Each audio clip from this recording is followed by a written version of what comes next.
이제 우리 오후 세션 시작하도록 하겠습니다. 오랜만에 우리 그 오대강 유역의 우리 활동가들, 동료들 만나서 기쁜데요. 그렇죠. 그 춘천국제몰포럼이 올해 18차를 맞았습니다. 그리고 이제 연초에 준비하는 과정에서 코로나 팬데믹 때문에 이걸 어떻게 진행할 것인가 하는 논의를 조직위 차원에서 여러 번 했고요. 그럼에도 불구하고 우리가 매년 해왔던 포럼을 안 할 수는 없겠다, 그렇게 해서 준비해오는 과정이었습니다. 그래서 최종 결정이 조금 더 늦어지다 보니까 전반적으로 행정적인 부분이 조금 늦어져서 발제문도 아마 충분하게 시간을 들이지 않고 보내드린 것 같아서 대단히 죄송한 말씀 좀 드리고요. 그다음에 최종 완성되어 있는 자료도 지금 완성되어 있지 않은 상황에서 다음 주에 우리 참여하신 토론자, 발제자 분들께 우편으로 발송하겠습니다. 그러니까 그렇게 양해해 주시면 좋을 것 같고요. 오늘 전체적으로 우리 2시간입니다. 2시간에 2분의 발제를 듣고 11분의 토론을 함께 할 겁니다. 그래서 시간적으로 보면은 매우 시간을 적절하게 잘 운영해야 될 상황입니다. 그래서 좀 발제 2분의 발제를 30분 내에 끝내고요. 토론하실 분들은 6분 뭐 이런 데에서 하면은 나중에 종합적으로 또 한 번 더 이야기할 수 있는 기회가 있지 않을까, 뭐 이렇게 생각됩니다. 그리고 오늘 토론은 좌석에 계시다가 본인의 순서가 되면 앞에 나와서 말씀해 주시면 됩니다. 예, 감사합니다. 자, 우리 오늘 세션 6 유역 통합관리 정착 방안이라고 하는 주제로 시작을 하려고 하는데요. 오늘 주제 발제는 유역 통합관리를 위한 유역 진단제도의 필요성이라는 주제로 김영 공주대학교 교수님께서 발제해 주실 거고요. 또 한 주제는 지금 현재 국가물관리 기본계획이 수립 중에 있습니다. 그래서 이 국가물관리 기본계획이 시민의 공감도, 시민의 눈높이 속에서 이루어져야 될 부분이 굉장히 큰데요. 이 부분이 어떻게 진행돼야 될 것인가 하는 걸 가지고 최충식 오대강교육협의회 사무총장께서 발제할 겁니다. 이렇게 두 분의 발제를 듣고 우리 오대강유역에 각각의 활동하고 계시는 우리 총수장님들, 대표님들이 토론에 참여해 주실 겁니다. 그리고 오늘 우리 하고 있는 토론은 유튜브를 통해서 녹화 중계될 예정입니다. 그렇게 참여해 주시면 좋겠습니다. 뭐 잘 아시겠습니다만 통합물관리 관련한 법적인 문제, 물관리 기본법이 수립된 이후에 지금 이행이 되고 있긴 합니다만, 근데 실제로 통합물관리 이행이나 실행이 될 수 있는 여러저러한 요소들이 좀 필요한 부분인데 이것들이 제대로 잘 가고 있지 못한 점도 있고요. 그다음에 제도 개선이나 이게 선호가 조금 뒤바뀌어 있는 부분도 있고, 또 상위 측면에서 종합적으로 진행해야 될 여러 가지 제도들도 있고 이런 문제들에 관해서 오늘 김영 교수님이 발제해 주시겠습니다. 예, 먼저 김영 교수님 모시겠습니다. 유역 통합 관리를 위한 유역 진단 제도의 필요성이라는 제목으로 발제해 주시겠습니다. 자, 유역 진단 제도에 대해서 제가 좀 발표를 하고, 이게 지금 환경부 저희 지금 과제를 하고 있습니다. 이제 환경부가 상당히 그 제한된 재정 상태에서 이거 유역의 이제 통합 물 관리를 해야 되는 시대에 와 있습니다. 근데 재정은 충분하지 않고요. 그러다 보니까 결국 우리가 돈을 어떻게 효율적으로 사용을 하면서 유역의 물 관리를 할 것인가, 그거에 관련되는 내용이다라고 생각하시면 되겠고, 그리고 결국은 유역에서 일어나는 여러 가지 재정 사업들을 종합적으로 검토해서 동시에 또는 같이 시작하는 게, 연계해서 시작하는 게 어떻겠는가, 그런 내용입니다. 자, 유역 진단 어떤 연구 배경하고, 그리고 환경부의 이러한 그 관련되는 근거 법령, 그리고 재정 사업의 현황과 그 다음에 이 비용 효율화를 위해서 유역 진단 제도를 도입하고, 그리고 이제 일부 숨이 찹니다. 일부 이제 그 기사천 유역에 적용하는 그러한 사례를 한번 보도록 하겠습니다. 이 지금 유역 진단 제도는 제가 환경부에 이 과제도 하고 있지만, 현재 제가 기재부의 환경부 예산을 3년째 보고 있는데, 내년도 예산에 이 부분들을 저희들이 그 과목 조정, 과목 구조 조정 해가지고 기재부에서 환경부로 내려보내는 그러한 지침서에 들어갈 내용이라고 보시면 되겠습니다. 유역진단 연구 배경은 어쨌든 유역이 참 많이 변했습니다. 유역의 이런 농업 환경, 이 농업이 이제 그 요즘 여름철에도 우리가 먹고 살만하듯이 여름철에 이제 뭐 배추를 먹고, 겨울에 그동안 우리 김치는 겨울에 먹었지 이제는 여름에도 건강한 우리가 고랭지 채소도 먹을 수 있듯이 농업의 이런 고령화, 그다음에 구조가 참 많이 변했습니다. 그러다 보니까 이런 유지용수라든지 또는 물 사용, 이 겨울철에 이런 물 사용, 난방, 여러 가지 그다음에 작물 생산량이 쌀은 줄고 있지만 이런 과실은 또 늘어나고 있고요. 또 시설 재배지 늘어나고 있고. 그다음에 축산에서 나오는 이런 퇴비가 이 그 농촌에 이 뿌려지는 상황. 그리고 또 축산 환경도 많이 변했죠. 말 그대로 돼지가 이제 1,000만 마리를 넘었고요. 돼지 한 마리는 사람의 4명하고 같은 거죠. 그래서 돼지가 만약 어느 지역에 2만 마리가 있으면 거기에 사람이 8만 명 사는 거나 같은 효과라고 보시면 되는 거죠. 그 정도로 우리가 이제 이 축산 환경이 많이 변했습니다. 과거에는 우리가 축산업이 농업과 연계해서 이 큰 문제가 없었는데 우리나라는 현재 축산업이 별도의 산업으로 분리가 되면서 이제는 농지를 확보하지 않아도 축산업 허가가 나가는 그러한 좀 이상한 나라가 되어 있습니다. 사실 유럽이나 미국에서는 축산업 허가를 받기 위해서는 퇴액비를 살포하기 위한 적정한 농지를 확보하지 못하면 허가를 안 내줍니다.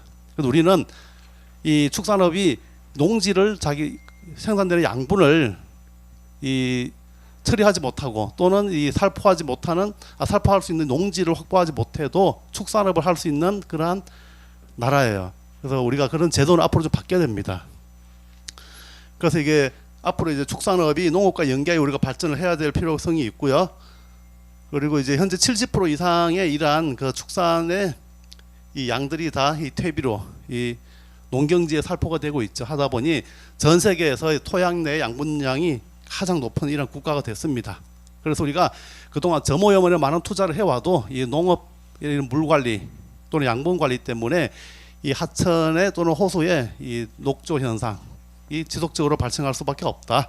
그다음에 지하수가 질산성 질소에 오염된 현황이 심각하다라는 얘기죠. 자, 도시도 많이 변했습니다. 그래서 우리가 농업 환경도 변했고 축산 환경도 변했고 도시 환경에서는 불투수 면적률이 상당히 높죠.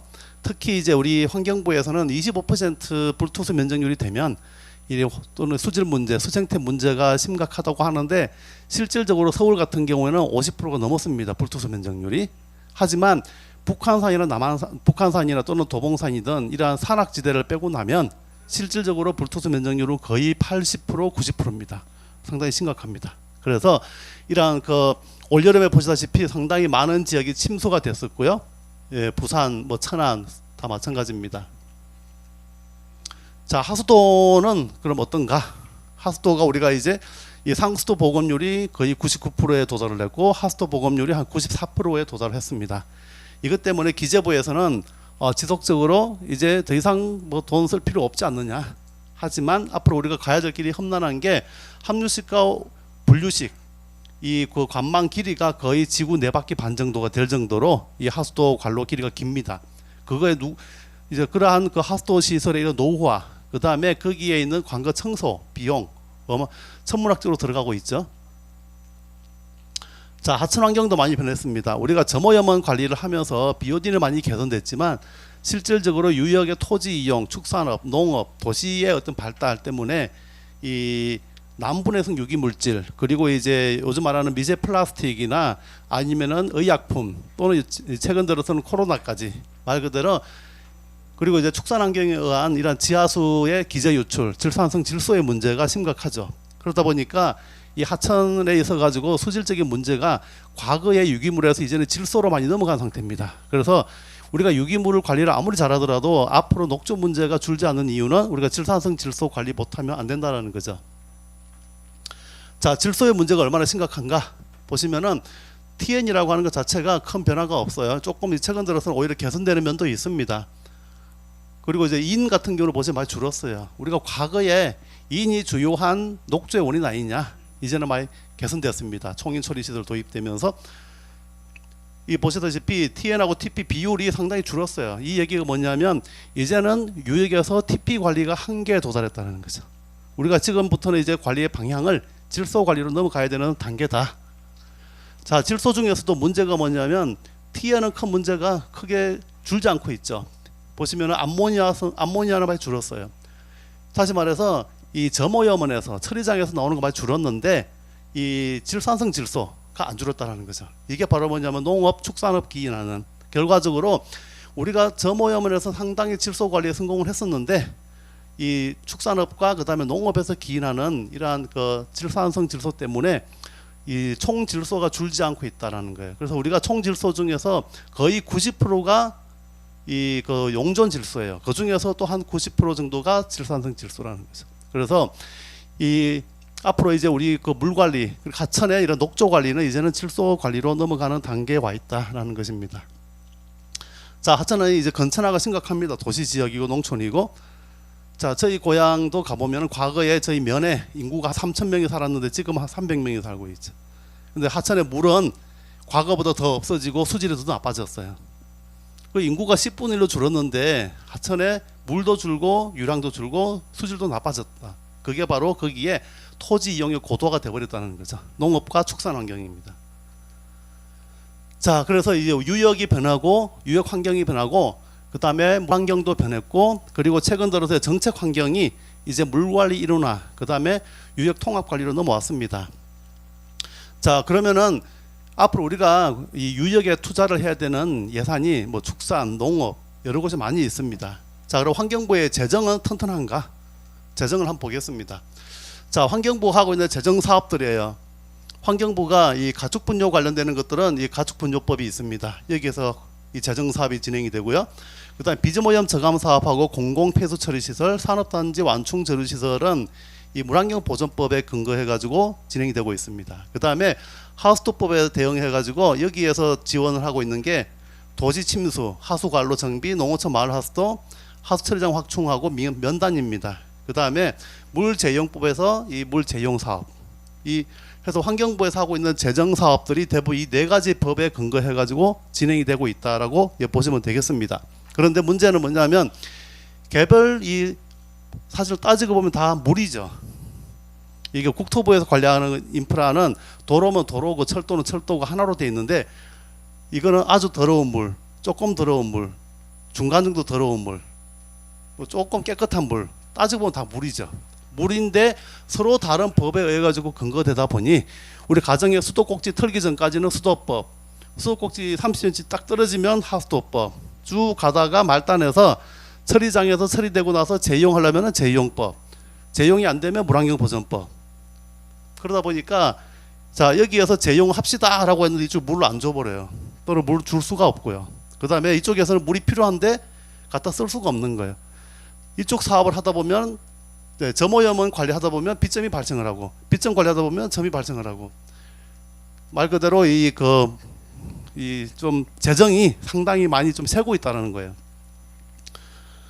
자, 이 예산을 보게 되면 상당히 좀 이제 취약한 구조가요.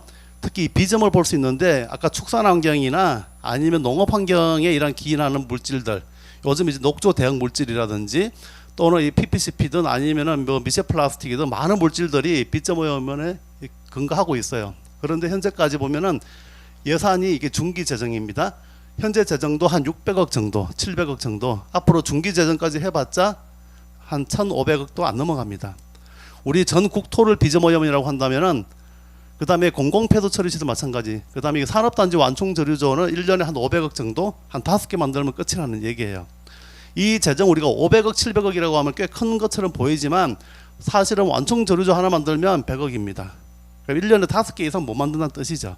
환경부 재정이 그만큼 그리고 많은 예산들이 하수도 관리에 다 몰려 있습니다. 노후 관로 정비에 몰려 있고요. 특히 농어촌 마을 하수도 같은 경우에서는 관리도 안 되는데 50톤, 100톤, 200톤짜리에다가 끊임없이 예산을 투입하고 있죠. 계속적으로 이 지적사항이라고 하는 건 감사원이나 아니면 국회에서 매년 지적되는 상황들입니다. 이게 지적 건수입니다. 그래서 이러한 자, 여기서 하나 볼 것은 뭐냐면 하나의 단적으로 예를 들면 자, 분류식 사업, 하수관로 정비하면서 함유식을 분류식 시킵니다. 그럼 문제가 점오염은 되는데 빗점은 더 많이 배출돼요. 점 관리하자고 빗점을 배출하는 구조가 되어버린다는 거죠.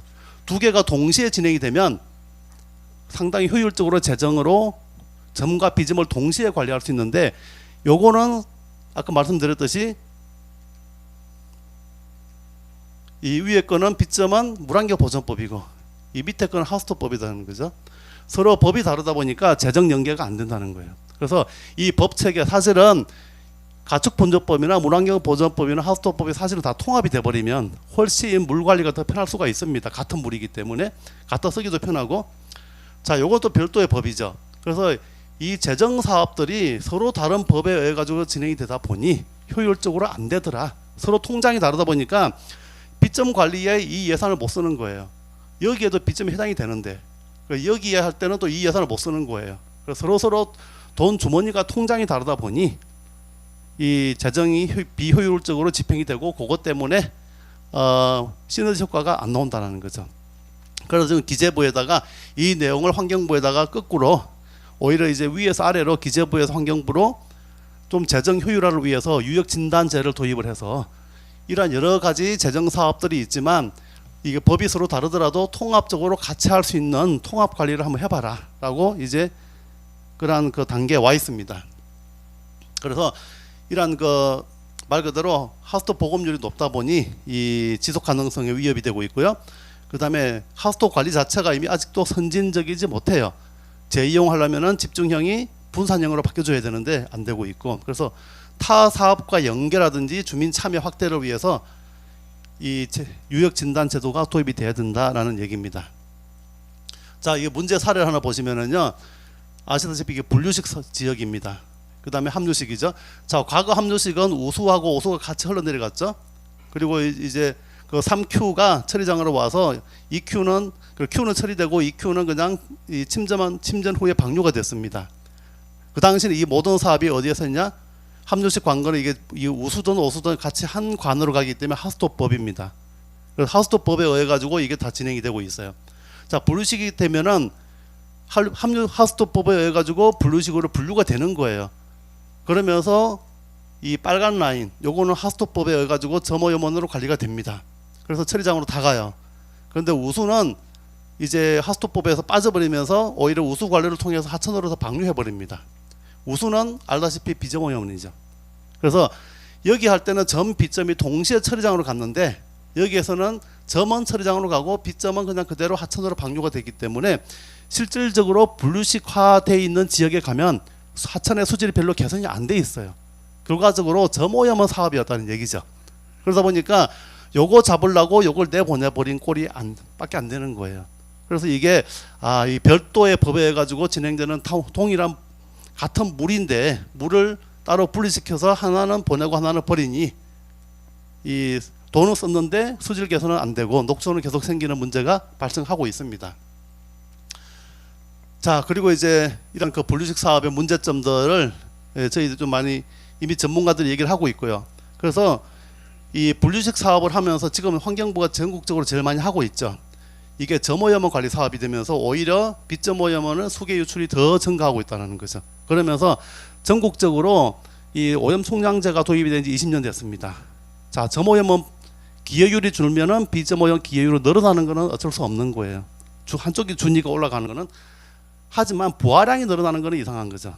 그래서 이 점오염원 부하량은 줄었는데 비점오염 부하량은 계속 늘고 있습니다. 이런 것도 다 원인이죠.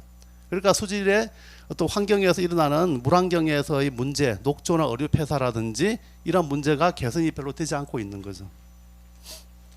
자, 그리고 이제 전국적으로 이러한 그 하수관로 정비를 하면서 유역의 그 토지 관리, 다시 말해서 유역의 비점오염원이나 저영양 개발이 도입되지 않다 보니까 관망에 상당히 많은 퇴적물이 쌓여 있습니다. 도시에 많은 퇴적물은 도시 내 조경 공간에서 나오는 거예요. 조경 공간이 아시다시피 높게 돼 있어요. 거기서 나오는 토사가 대부분이 이 관망에 쌓이게 되고요. 요것 때문에 연간 전국 지자체가 이 장마가 오기 전에 5월 달부터 관망 청소 들어갑니다. 대대적으로. 그래서 전국적으로 매년 관망 준설에 들어가는 비용이 천문학적입니다. 아시다시피 우리나라의 관거 길이가 거의 지구 네 바퀴 반이라고 그랬잖아요. 그만큼 지구 네 바퀴 반을 1년에 한 번씩 꼭 청소를 합니다. 그 비용이 어마무시하죠. 자, 그러면은 실질적으로 뭐냐, 관로 정비 사업을 할 때 유역의 LID 사업을 동시에 추진하면 이 준설 비용을 줄일 수 있다는 거죠. 근데 그렇게 할 수 있는데 서로 법이 다르기 때문에 안 한다는 거죠. 자, 준설이 그럼 제대로 안 되면 어떻게 되느냐? 올해 천안이나 부산 같이 침수 문제가 생길 수밖에 없다는 거죠. 불투수 면적은 높고. 자, 이게 예를 하나 들어보겠습니다. 이 하수관로 정비 사업이 진행이 되는 하나의 지자체입니다. 지자체에 LID만 적용을 해서 침수를 막아보겠다. 이 돈이 많이 들어갑니다. 그런데 관로 개량만 하겠다. 이건 이것도 마찬가지. 돈은 적정하게 들어가겠죠. 돈은 들어가는 좀 뭐 이거보다는 덜 들어가요. LID만 투입할 때보다. 하지만 이 더 많은 빚점 오염원이 나가는 문제가 생겨요. 자, 관로 개량 두 개를 동시에 하면 요거는 하수도법이고 요거는 물환경 보전법입니다. 다시 말해서 도시 침수를 막기 위해서 물환경 보전법의 재정 사업을 할 수도 있고 하수도법의 재정 사업을 할 수가 있습니다. 다시 말해서 도시 지역의 침수를 막기 위해서는 물환경 보전법으로 하게 되면 빚점 오염 사업을 통해서 LID를 적용을 해서 침수를 저감할 수 있어요. 그 다음에 하수도법에 의해 가지고 진행할 수 있습니다. 하지만 둘 다 문제가 있어요. 두 개를 그럼 동시에 추진하면 어떻게 되는가? 자, 보시면 첫 번째입니다. 자, 이게 도시의 침수를 막기 위해서 물환경 보전법에 있는 재정 사업을 투입하게 되면 보시면은 이 정도면은 도시 침수 해결됩니다. 하지만 이제 돈이 좀 많이 들어가죠. 경제성 측면에서 부담이 크다. 자, 그럼 두 번째 시나리오는 뭐냐면 하수도법에 의해 가지고 도시 침수를 막겠다. 다시 말해서 관망만 늘리겠다는 거죠. 쭉 끝까지 가도 해결 안 됩니다. 다시 말해서 우리가 하수도법을 통해 가지고 도시의 침수 완전히 완벽하게 해결하겠다 불가능입니다. 결과적으로 그리고 더 많은 빚점 오염원이 유출된다는 거죠.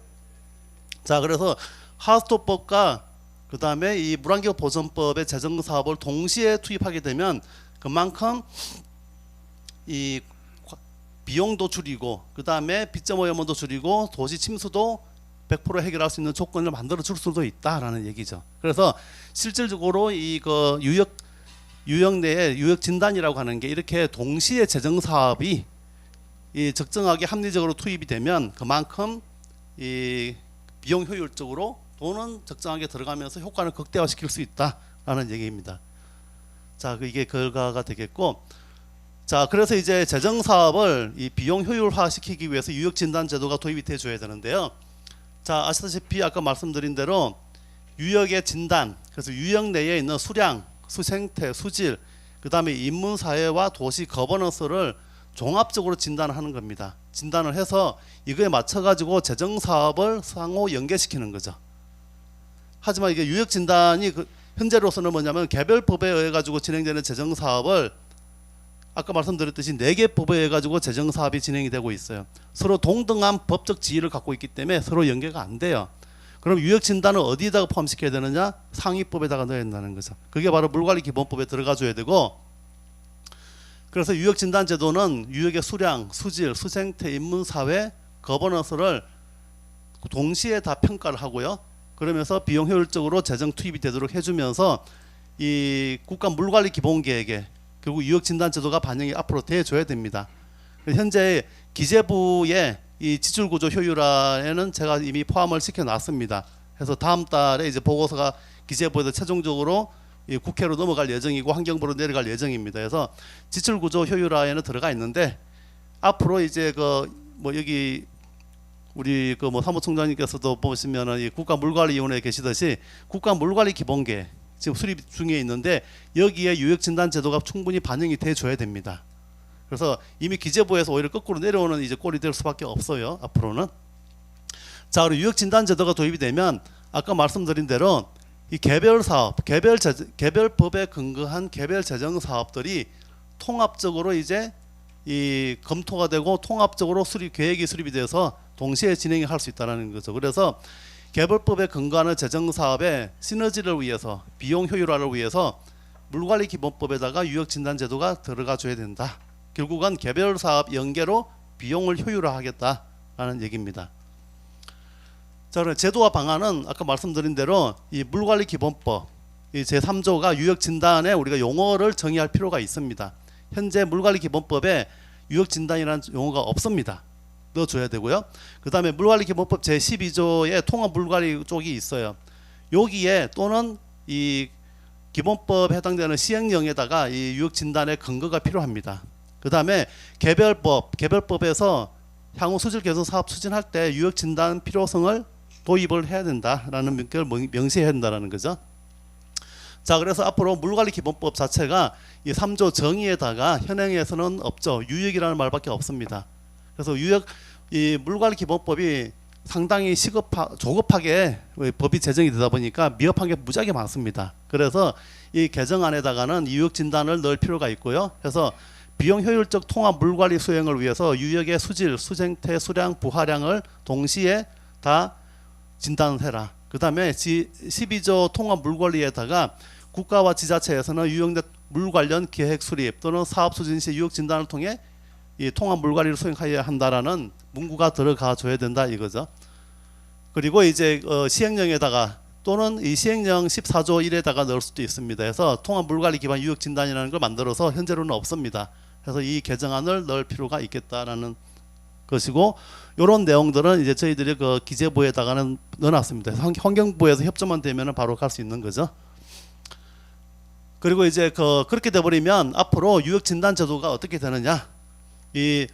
이제 가령 단위 사업으로 산업폐수와 기타 오염원 관리가 있습니다. 이게 산업폐수 기타 오염에는 가축 분뇨와 빗점 오염, 공공폐수, 산업단지 이 네 개가, 이 세부 사업 네 개가 여기 단위 사업에 포함이 됩니다. 그다음에 도지 침수와 하수 관로, 농어촌 마을 하수도, 하수처리장 확충 이 네 개 세부 사업이 하수도 관리 단위 사업에 포함이 되어 있고요. 이러한 것들이 상호 연계가 되는 거죠. 그래서 이 사업 추진할 때는 요거와 요 사업을 동시에 같이 고려하고요.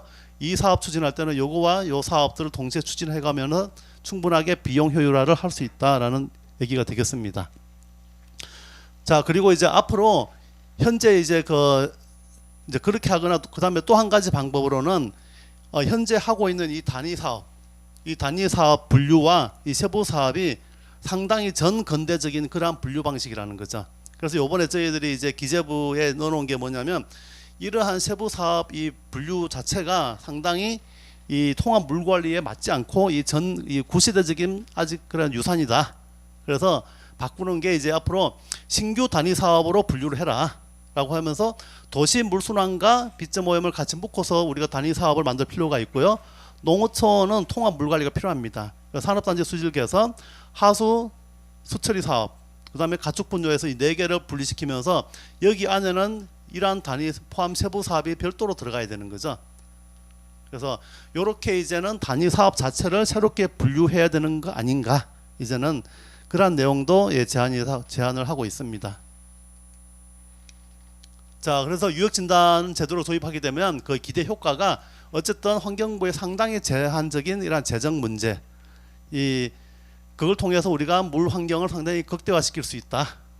비용은 적게 들이면서.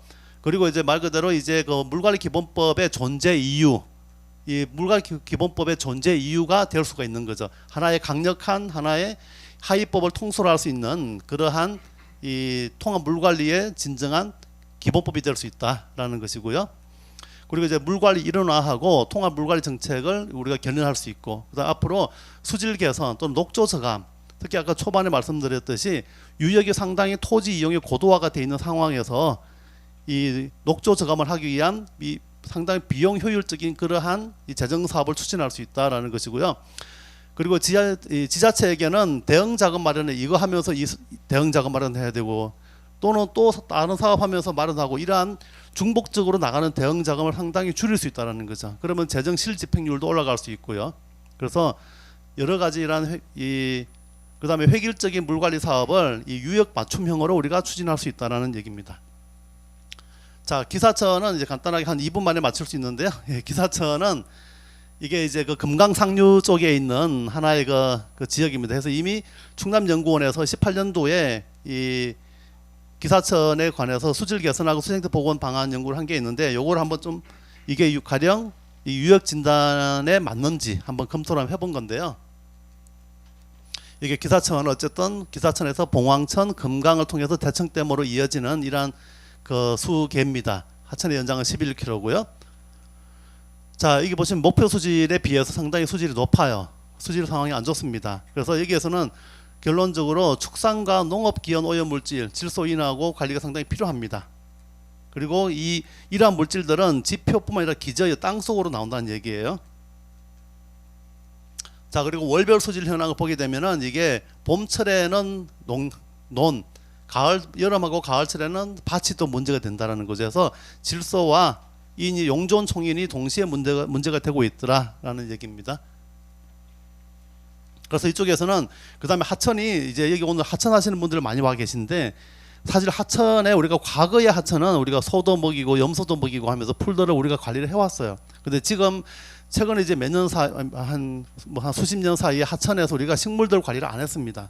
그러다 보니까 들어온 오염 물질들, 그러니까 질소인이 되겠죠. 양분들이 계속 쌓여가지고 식물들이 자라고 또 죽으면 또 쌓이고 계속 그런 과정을 거쳐오면서 하천 내에 양분량이 너무 많습니다. 그러다 보니까 우리가 유역에 아무리 우리가 관리를 해도 이 하천 자체에 이미 너무 많은 양분이 들어와 있기 때문에 녹조 문제라든지 이런 수생태 문제가 생기고 있죠. 그래서 하천 내에 최근 들어서 이제 우리가 식물을 주기적으로 관리하자라고 하는 거는 하수처리장에서 이 슬러지 제거랑 똑같은 얘기입니다. 그래서 앞으로 우리가 하천 관리에서 쓰레기만 줍는 게 중요한 게 아니라 주기적으로 식물의 성장을 우리가 배주는 거, 그거는 경관을 망치는 게 아니라 거기에 우리가 하천의 효율적인 양분 관리다라고 생각을 하시면 되겠습니다. 그리고 농업지역의 기재 유출 문제, 빗점 오염 문제, 그래서 기사천이 이런 문제를 갖고 있습니다. 그래서 기사천의 오염원이라고 하는 결국은 축산계 빗점 오염원, 그다음 농업 빗점 오염, 그리고 이제 이 소규모 마을 흡수도가 있는데 이 아까 말씀드린 대로 인구 얼마 안 되는 데서 지금 문제가 되는 이런 것보다는 자연기반 해법, 현재 유엔이나 세계적으로 이 MBS라고 하는 자연기반 해법을 요구하고 있습니다. 사실 아시다시피 우리나라 마을 흡수도가 전국적으로 한 3,500개 됩니다. 500톤 이하죠. 3,500개 되는데 사실은 마을 흡수도 예산은 농림부 예산이에요. 농림부 원래 사업이었었고, 그런데 아직도 이제 그게 이제 한 20년 전에 환경부로 수질 개선 사업이 다 넘어오면서 농림부에서 연간 600억, 한 700억 정도 예산을 아직도 매년 주면서 마을 흡수도를 해달라고 이제 위탁을 하고 있는 겁니다. 그런데 이 농림부에서 할 때는 자연기반 해법으로 마을 흡수도 관리가 됐어요. 뭐 인공섭지나 여러 가지. 그런데 환경부로 넘어오면서 환경부는 공정을 좋아합니다. 프로세스, 하수처리장 같이 싹 다 바꿔버린 거예요. 그러다 보니까 이제 온갖 문제가 다 발생하고 있는 거죠. 그래서 앞으로 이 유엔이나 이 세계 OECD에서 제안하는 거는 자연 기반 해법을 이용을 해서 소규모 마을 흡수도 관리를 해라. 그리고 이 자연기반 해법은 좋은 게 주민들이 환경 관리를 할 수 있다는 겁니다. 전문가가 아니라도 환경 관리를 할 수 있고 이 주민에게 오히려 소득을 보전을 해주면서 그분들을 이용해서 마을 흡수도 관리를 해라라고 할 수 있는 새로운 일자리가 될 수 있다는 거죠. 자, 그래서 이제 기사천에 이러한 오염 부하 밀도를 이제 조사를 하고요. 그 다음에 종합 이제 검토를 보면은 이게 이제 충남 연구원에 수립한 거예요. 점오염원 대책, 비점 대책. 보시면 상당히 전통적인 방식입니다. 이걸 갖다가 이제 다시 새롭게 유역 진단을 통해 가지고 재검토를 해야 되고요. 그다음 여기에 단지 주민이 빠져 있고 오염원만 관리하는 게 아니라 이제는 수질과 오염원, 그다음에 거기 역사와 거버넌스. 여기 역사라고 하는 거는 문화도 있지만 과거에 여기에 물에 가는 역사도 있습니다. 과거의 물의 역사. 물의 역사라고 하면 홍수터도 있고요, 둔벙도 있고, 사실 우리가 과거에 관리했던 미나리광도 있고 상당히 많은 그러한 과거의 물의 역사가 있던 이유가 있습니다. 수천 년 동안. 그런데 그게 지금은 깡그리 무시되고 인공적인 이러한 점과 빗점 오염 대책 수립만 하고 있다는 거죠. 그리고 거기에 있는 물의 역사는 지역 주민들이 잘하고 있습니다. 그래서 지역 주민들, 그다음에 지형을 고려하는 이러한 거버넌스라고 하는 게 단지 오염원 관리라기보다도 그 지역의 물의 역사와 물 관리 역사를 동시에 다 참여하는, 그다음에 그 지역 주민들이 참여해서 환경 관리하는 제도, 이게 바로 이 유역 진단에 다 포함이 돼 줘야 된다는 얘기죠. 그래서 이제 앞으로 이제 그 유역 진단을 이제는 지금은 제가 전략적인 내용만 담았고요.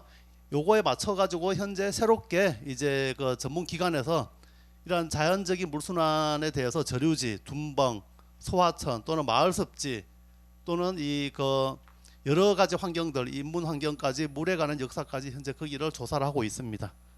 예, 여기까지 제 발표를 마치도록 하겠고요. 그래서 앞으로 이제 그 기사천에 도입될 수 있는 전략들이 주민 활용 관리가 가능한 마을 흡수도의 인공습지와 저류지 연계, 전통적인 물관리 시설이 마을 습지와 미나리광이나 둔벙을 우리가 살리고요. 자연기반 해법의 홍수터와 그다음 물순환 구축, 그리고 하천 생태용수, 농업용수의 어떤 재이용 그린블루 네트워크라든지 또는 주민 여가 공간하고 연계되는 일자리와 연계되는 환경 관리, 해서 여러 가지 지역 주민과 토지 관리와 물과 같이 통합적으로 되는 유역 진단을 할 수가 있다라는 말씀으로 마치도록 하겠습니다. 감사합니다. 예, 감사합니다. 예, 뭐 대단히 흥미로운 주제를 발표해 주신 것 같은데요. 우리 활동하시는 분들 되게 관심 갖는 부분이라 생각됩니다. 아마도 기사천 관련한 사례를 구체적으로 이야기하시게 되면 지금 말씀하신 유역 진단의 필요 항목이나 진단 방법 이런 것들이 구체적으로 제시되지 않을까 그런 기대를 해봅니다. 예, 다음은 그 시민 체감형 물관리 기본 계획 수립의 필요성과 시민 참여 방안이라는 주제로 최충식 총장님 부탁합니다.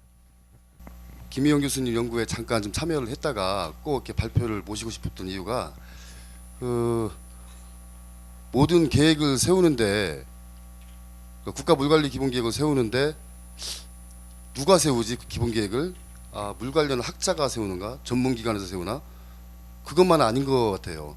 유역에는 많은 사람들이 있잖아요.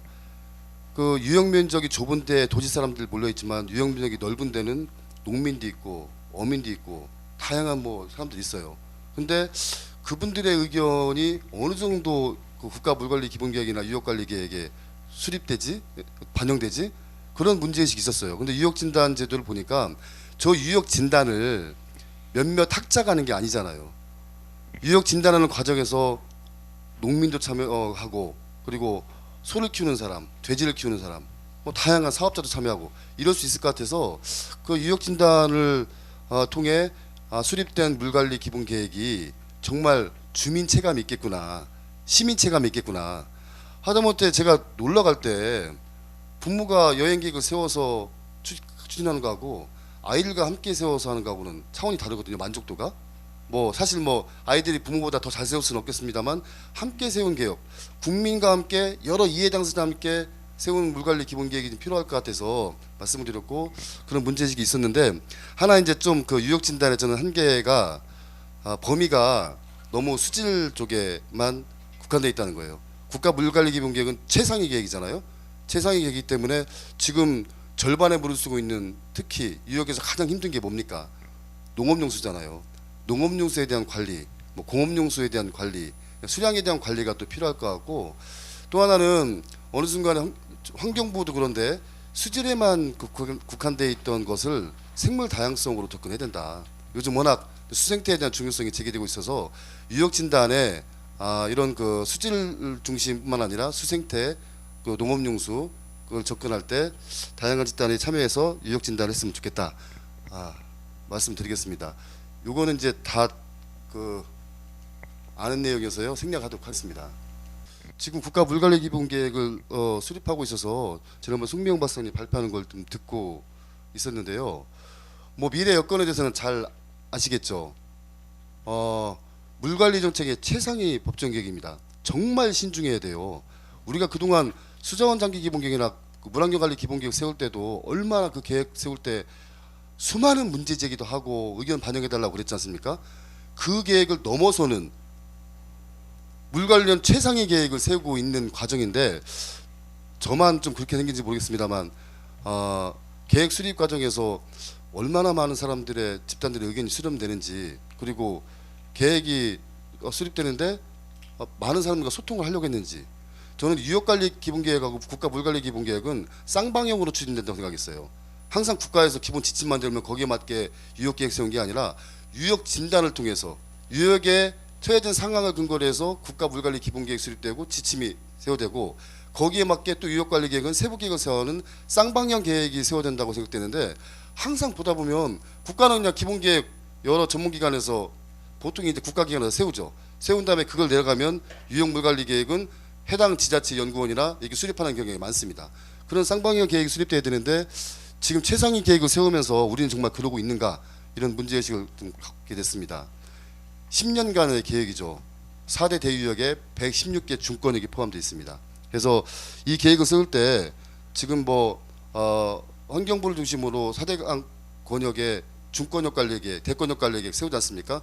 그런 계획이 충분히 반영이 돼야 되고 그 외에 아직 하천 계획이 지금 환경부로 넘어오지 않은 상태에서 국토부의 하천 계획들도 다 반영이 돼야 되는데 그 부분은 지금 어떻게 추진되고 있는지 궁금해요. 기본 원칙 12가지 원칙이 있습니다. 사실 이 12가지 원칙은 새로운 원칙이 아니죠. 국가의 물관리 비전 만들 때 각 유형마다 그 물관리 비전 만들 때 이 12가지 원칙 누구나 다 알고 있는 원칙이기 해서 이걸 근간으로 해서 지금 기본 계획이 수립되는 걸로 알고 있습니다. 뭐 주요 개념도 역시 수량, 수직, 생태계, 뭐 이치수 분야까지 연동해서 하고 있고요. 물 이용, 물 안전, 물 환경 전반에 되고 있습니다. 자, 근데 이 시점에서 중요한 최근에 이슈가 생겼잖아요.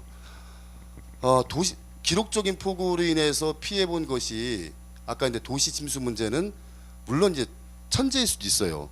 근데 도시를 관리하지 못한 아까 그 김 교수님 말씀하셨던 하지 못한 인재가 될 수 있고 뿐만 아니라 용담댐 하리와 섬진강댐 붕괴로 인한 또 피해가 있지 않습니까? 그것도 진단이거든요. 그러면 이런 그 되게 피부에 와닿는 거잖아요. 사람들한테 피해를 받는 거잖아요. 내 재산이 날아가고 내 목숨이 위태로운 그런 정말 체감할 수 있는 내용들을 좀 수렴을 해서 기본 계획의 수립에 좀 반영이 되는데 지금 보면 대결 구도입니다. 물론 이제 배상 문제가 걸려서 애매합니다만 지금 이 상황에서 국가물관리위원회가 나서야 되는 거죠. 기본 계획 수립할 때 정말 기록적 폭우로만 한 것이 아니라 이 상황에서 우리가 어떻게 대처했어야 되는 거고 댐과 댐의 소통을 어떻게 개선시켜야 되는 거고 살고 있는 유형민들을 어떻게 참여시켜야 되는 거고 안전하지 못한 재방 문제를 어떻게 개선해야 되는지 그런 것들이 기본 계획에 수립돼야 되는데 지금은 국가물관리위원회는 그런 논의를 하지 않습니다. 환경부하고 수자원공사하고 피해 주민들하고 대립구도가 되고 있어요. 하나의 그냥 이슈에 불과하고 있어요. 정말 필요 안 되는 계획이면 이런 계획들이 좀 반영이 됐으면 좋겠다는 말씀이고요. 저만의 문제이신지 모르겠습니다만 같은 아직은 완성되지 못한 물관리 체계 때문에 보면 결국 물관리 기본계획 세워주고 유역관리 기본 세워줘도 일은 사업은 자치단체잖아요. 기초자치단체에서 수행하잖아요. 그런데 기초자치단체에 계신 분들 만나면 얘기를 들어보면 국가기본계획이나 유역관리에 대한 개념 정리도 안 되고 있고 그리고 아직은 특히 하천관리가 중심이 되고 있는데 하천 자체가 일원화가 되지 않다 보니까 혼란스러워해요. 기초지자체 입장에서는 어디서 예산을 많이 받아올 수 있냐가 되게 중요한 관건이지 않습니까? 그래서 기본계획에 대한 큰 틀에 대한 사업 집행단인 자치단체에서는 이해력이 상당히 부족하고 혼란을 야기하고 있다. 그리고 역시 이제 이것도 보면 아까 쌍방향 정책 수립이 되는데 중앙정부 중심이 되고 있는 것 같아서 통합물관리 실현하는 지형점이 맞지 않는 것 같다 생각이 들고 있습니다. 그리고 역시 말씀드린 것처럼 전문가에 많이 의존하고 있어요. 물론 국민들 한 몇만 명 의견 수렴해도 전문가보다 의견이 더 나을 수는 없어요. 그럼 적어도 몇만 명한테는 의견을 수렴했잖아요. 그분들을 이해는 시켰잖아요. 우리 수돗물 때문에 프랑스에 갔을 때 프랑스에서 수돗물에 대한 조사를 하는데 900만 개의 혈문지를 보냅니다. 근데 돌아온 건 2만 5천 개 정도 들어온대요. 한국 같아서는 900만 개의 돈을 써서 2만 5천 개 명에 수렴하려면 예산 낭비라고 하겠습니다만 깜짝 놀랐어요. 우리는 900만 명한테 수돗물에 대한 관리를 하려고 홍보했지 않습니까? 그중에 적극적인 2만 5천 명이 회신받는 건 상당히 의미 있는 일입니다.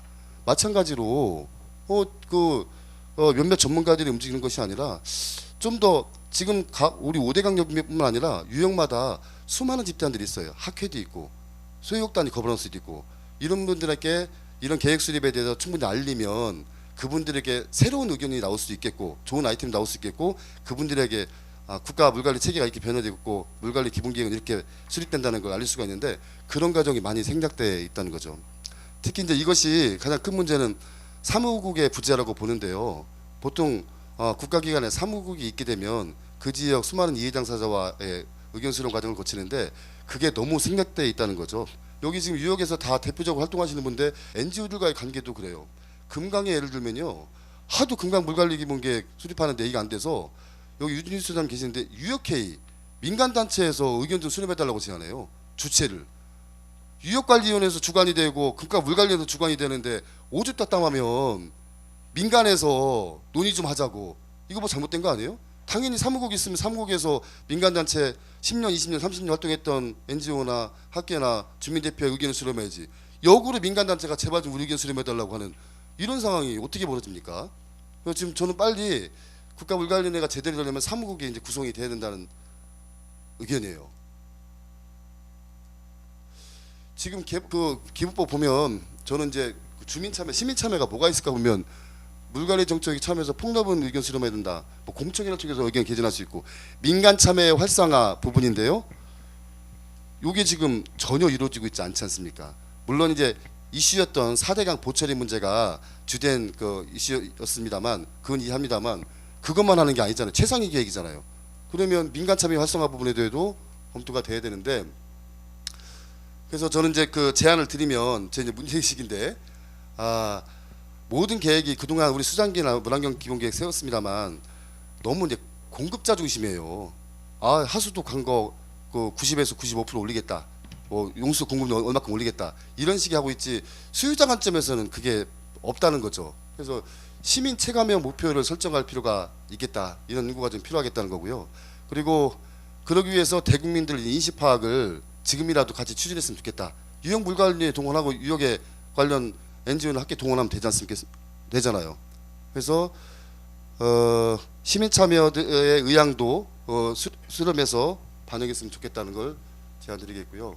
그리고 우리는 항상 계획을 세우고 사업을 일을 집행을 하면 성과에 대한 평가가 없어요. 평가 지표도 애매하고 이제는 수장기 문환경 기본계획 국가 물관리 기본계획조차도 우리가 계획을 세우고 어떻게 수행이 됐고 어떤 성과를 냈는지를 전문가 집단의 평가 지표만 아니라 체감하는 주민의 입장, 시민의 입장, 이해 당사자 집단의 평가 지표를 만들어서 평가를 하고 개선할 필요가 있겠다. 그래서 저는 이런 사례들을 봤으면 좋겠어요. 미세먼지 특별법 서울시에서 워낙 계획을 세우는데 정말 많은 과정을 거친 걸로 알고 있습니다. 이 과정에서 미세먼지 특별법 제정할 때 어떠한 논의 과정을 거쳤고 이해당사자 누가 참여했고 이런 과정의 사례를 보고 국가 물관리 기본계획이나 유역관리 계획 세울 때 했으면 좋겠고 양분관리제 도입 소유역 단위에서 지금 양분관리제를 도입해야 되냐 말아야 되느냐 논란이 되고 있는데 이 과정도 수년간 축산농가, 일반 경종농가, 지역 NGO, 이해당사자들 참여했던 사례가 있습니다. 또 4대강별로 유역 포럼에서 유역 정책 수립할 때도 이런 사례 그리고 뭐 수돗물 정책 개선을 위한 뭐 최근에 사건 터지고 개선했던 사례 뭐 수계법, 댐법 등 개선을 위한 사례 이런 사례 등에서 활용했던 어떻게 보면 이것 자체도 유역 진단의 하나의 그 기법으로 포함될 수가 있을 것 같습니다. 근데 이런 과정을 좀 거치면 보다 실효성 있고 체감할 수 있는 국가 물관리 기본계획이 수립되지 않을까. 그리고 또 그 계획에 시민 참여가 더 활성화되지 않을까 싶은 거죠. 그런 상황에서 이미 작년에 연구를 했어요. 가장 중요한 건 거버넌스 구성이죠.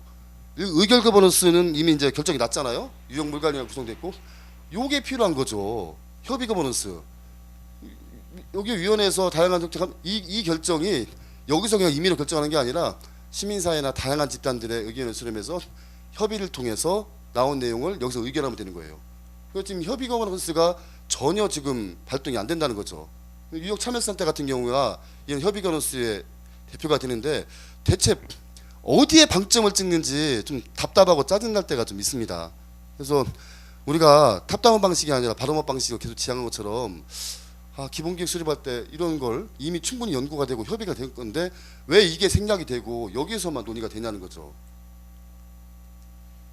그래서 마지막 제안은 제가 10분이니까 제안은 그 유역참여센터라는 그 협의기구가 좀 가동이 돼야 되겠고 빠른 시일 내에 사무국이 좀 가동이 돼서 물론 이제 창립한 지 얼마 안 됐기 때문에 이해는 합니다만 우리가 30년간 기대했던 체계 아니겠습니까?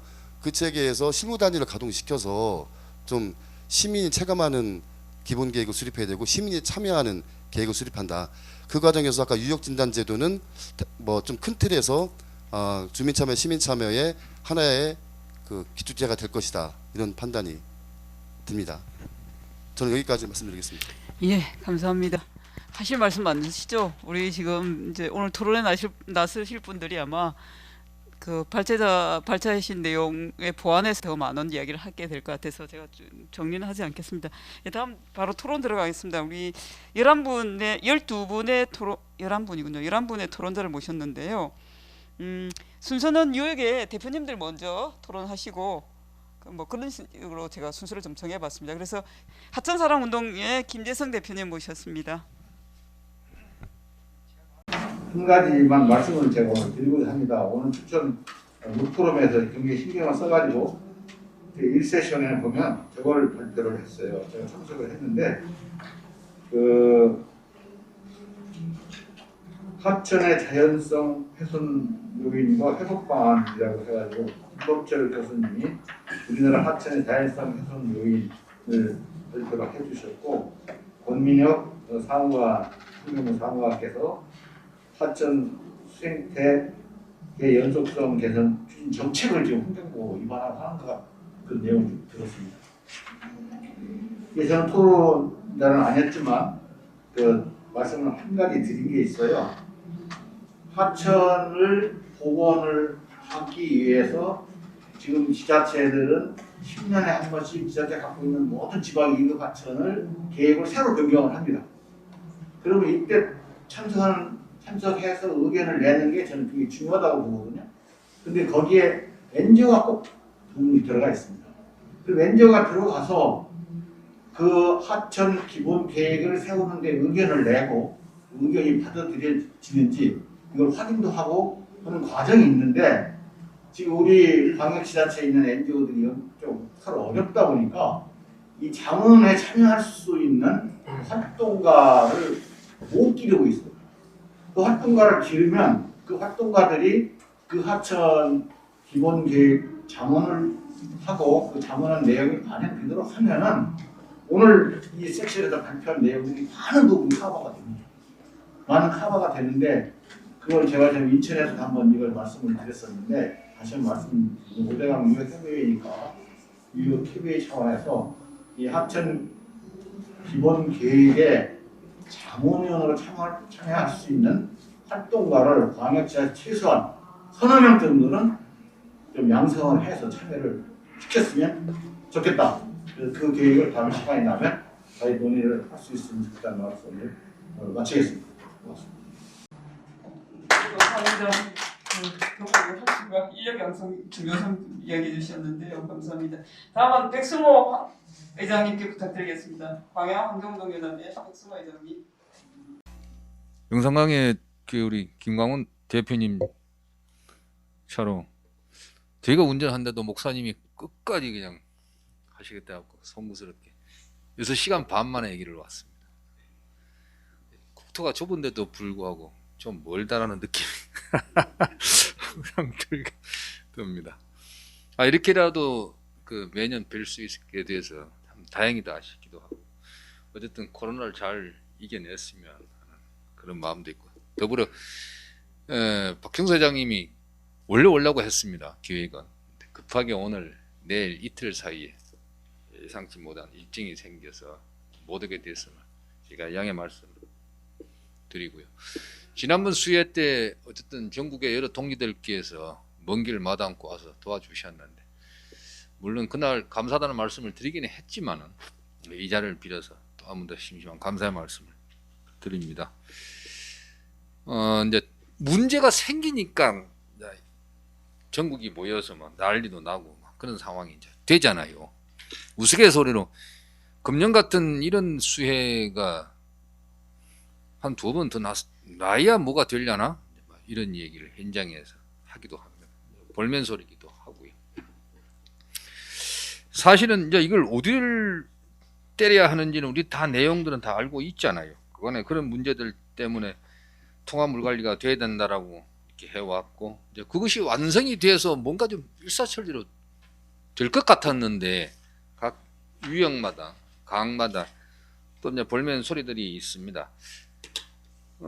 이제 아까 우리 김재승 대표님도 말씀을 주셨습니다만은 국가 하천과 지방 하천이 어쨌든 나눠져 있고 각각의 계획들을 이제 수립을 하기는 합니다. 저희가 때에 따라서는 저희 지역인 섬진강의 어쨌든 수변 구역을 정비를 하거든 뭘 하든 의견이 나오면 저희가 뭐 알아서 의견을 낼 때도 있고 또 요청을 해서 의견을 낼 때도 있고 뭐 간접적으로 의견을 또 내기도 합니다. 지방하천도 마찬가지고 그래서 그럴 때마다 주로 하는 얘기들이 지방정부하고 국가정부가 서로 모여서 중앙정부하고 모여서 이 계획을 같이 한번 협의하는 그런 것들이 꼭 필요하다. 뭐 그게 정비 계획이든 뭐 보존 계획이든 무엇이든 간에 근데 그런 것들을 하지 아니하고 지방정부는 지방정부대로 기획을 일사천리로 가고 그것을 중앙정부에 보고서가 올라가면 검토를 해서 같이 한번 논의하는 자리가 필요할 텐데 결국은 행정과 행정 사이에서는 서로 교감이 돼도 외적인 부분에 대한 교감은 안 난다는 얘기죠. 그러니까 이렇게 지방정부의 의견서가 올라오면은 지역에서 혹은 지역의 NGO가 지자체 장이 뭐 각각의 전문가들의 의견을 담아서 냈으니까 우리는 그만 검토하면 되지. 이게 이제 되게 중앙정부의 생각들이란 말입니다. 그래서 그런 얘기들을 한 번 더 할 수 있는 넓은 장의 의견을 모으는 기회는 꼭 필요하다. 물관리위원회에 참여하고 계시는 우리 동지들이 이런 얘기들은 물관리위원회에서 협의할 때, 얘기할 때 한 번 정도는 의견을 내줬으면 좋겠다 하는 이런 생각이 들고요. 이번에 저희 지역에 이 물난리가 나서 지금도 지금 문제들이 정리된 건 아닙니다. 누가 잘했니 잘못했니. 물론 섬진강 댐은 다른 댐하고 좀 다릅니다. 홍수 조절용의 댐은 아니기 때문에 내용은 좀 다를 수는 있습니다. 그런데 이거 결국은 수공이 물장사 하려고 하다 보니까 이런 사태를 만든 거고요. 그런데 저희가 지난 한 20년 동안 가장 많이 얘기했던 것 중에 하나가 강을 너무 인위적으로 의욕적으로 이렇게 정권이 바뀔 때마다 어떤 특정의 정치인이 생겨날 때마다 이걸 뭔가 치적으로 보여주려고 하는 그런 의욕들을 내보이다 보니까 그 강 주변의 지역민들을 속된 말로 꼬드겨서 뭔가를 자꾸 손을 댄다는 얘기입니다. 이번에 가장 사고가 크게 났던 지역이 대부분 그런 지역들이고 그중에 특히 국가하천 그 주변에 뭐 대규모 캠핑장이라든지 혹은 또 뭐 지방 뚝을 좀 건드려서 강폭을 좀 인위적으로 좀 조정을 한다든지 이런 것들 때문에 물 흐름에 방해를 받아서 이렇게 자연스럽게 뭐 예를 들어서 집중호우 뭐 200mm, 300mm 때 물론 물이 범람하기는 하나 그럼에도 불구하고 물이 잘 흘러내렸던 그런 구역들을 전문가의 의견이랍시고 그걸 담아서 조정을 그림을 만들기는 했음에도 불구하고 갑자기 이런 비가 오니까 그걸 미처 그러니까 다 수용하지 못해서 이런 난리가 나는 이런 상황들이 이제 곳곳에가 있었단 말입니다. 그래서 이런 문제들에 대해서는 앞으로 그 위원회에 참여하시는 분들, 뭐 지역위원회, 그러니까 국가물관리위원회든 지역위원회든 참여하시는 분들이 좀 더 집중적으로 이렇게 의견들을 내줬으면 좋겠다 하는 이제 그런 부탁의 말씀을 드리고 싶고요. 마지막으로 저희가 그래서 지역에서 지금 가장 많이 논의되는 것 중에 하나가 그래서 관할청을 어떤 형태로든 나누어서 집중화시킬 필요가 있다. 섬진강은 나머지 기타 4대강하고는 좀 다르게 구조도 다르고 관리도 그동안 다르게 되어 왔으므로 이런 부분에 대해서 환경부나 지역의 유역청에서도 이제 목소리를 과거에는 검토해 볼게 하는 정도에서 지금은 적극적으로 반영을 해보겠노라고 이제 이렇게 지금 나오고 있는 그런 상황이긴 합니다. 그리고 이제 지역에 또 관련된 정치인들이 그런 부분에 대해서 또 목소리를 같이 좀 많이 내주고 있는 그런 부분도 있고요. 그래서 최근에 그 어느 정치인이 그 우리 지역에 관계되는 몇 분들하고 모인 자리에서 의견을 좀 달라고 해서 우리가 그렇지 않아도 5대강 유역 협의회에서 이 문제를 가지고 지난 몇 년간 꾸준히 좀 다루고 있는데 각 유역에 물운동을 하는 운동가들이 왜 각각 지역에서 그 국가하천의 이 물운동을 이런 식으로 해야만 하고 그걸 정부가 어떤 방식으로 개입하는 것에 우리가 어떤 의견을 또 지금까지 내왔고 그런 의견들을 왜 반영을 해야만 하는지 이런 부분들이 있으니 그런 것들을 유역 그 위원회나 국가물리위원회에서 좀 이런 부분을 좀 같이 논의하는 그러니까 정치인들이 관심 있는 정치인들이 그들과 함께 논의하는 그런 구조를 가지면 좀 더 좋은 합리적인 방안을 찾을 수 있지 않을까 그렇게 보여진다. 이런 의견을 저희가 낸 바가 있습니다. 그래서 그런 것들에 대한 관심도 좀 추적해서 살펴봐줬으면 좋겠다는 말씀을 마지막으로 드립니다. 이상 마치겠습니다. 고맙습니다. 예, 감사합니다. 다음은 영상 강의 얘기 좀 들어야 되겠죠. 김광훈 대표님. 다른 분들께서 뭐 이론적인 부분이라든가 그 여러 가지 그 방안에 대해서 자세히 좀 말씀을 드렸기 때문에 저는 그런 것보다는 좀 우리 삶에 있어서 실제적인 것을 약간만 이야기를 좀 하겠습니다. 뭐 다 아시다시피 이제 그 우리 영상강 이야기를 하라고 그래서 영상강 이제 보호에 관한 문제는 보도된 것처럼 성촌보호는 일단 상시 개방으로 그리고 이제 축산보호는 완전 해체로 일단 우리 영산강의 물관리위원회에서는 그렇게 건의하기로 했고요. 그 정도 말씀을 드리고 사실 또 이런 포럼들이 좀 많이 있습니다만은 이런 포럼 늘 해오고 이런 추천 국제 물포럼뿐만 아니라 포럼들이 얼마나 많이 있는지 몰라요. 이런 포럼들을 위해서 제기된 어떤 정책적提案이라든가 문제 제기 이런 것들을 우리가 이야기를 한다면 아마 진즉 모든 문제가 아마 해결이 됐을 겁니다. 그런데 어떻게 보면 제가 언어 실력이 없어가지고 탁상 공론에 거의 그치고 있지 않는가 그런 생각이 좀 들면서 우리 축산보호 문제 같은 경우도 보면은 우리 공감대는 뭡니까? 해체해야 된다고 하는 것이 공감대이지만은 정치권이라든가 또 그 물 마피아라고 해야 되나요? 제가 적절하지 못한 표현인지 모르겠습니다만은 거기에 이제 많은 농민들의 너무 휘둘리다 보니까 축산보 해체 반대 뭐 이런 기자회견을 한다거나 또는 반대 데모를 한다거나 이런 상황들이 좀 많이 있습니다. 그래서 우리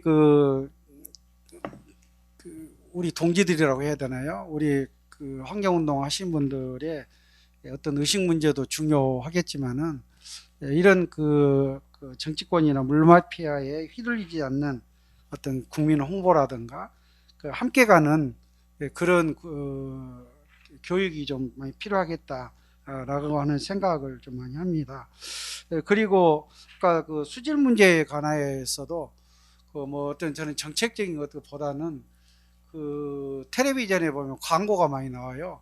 음식물 쓰레기 싹 갈아가지고 물 쫙 찌그려버리면은 확 나갑니다.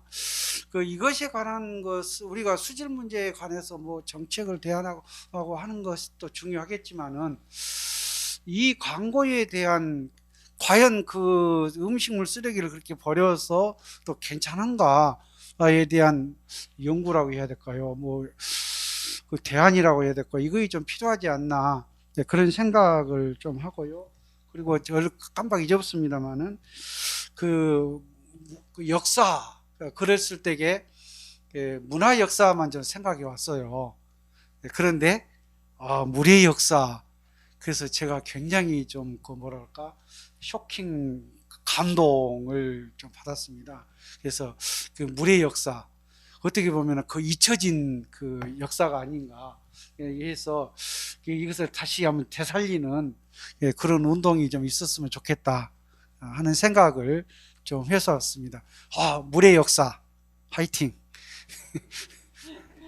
예, 감사합니다.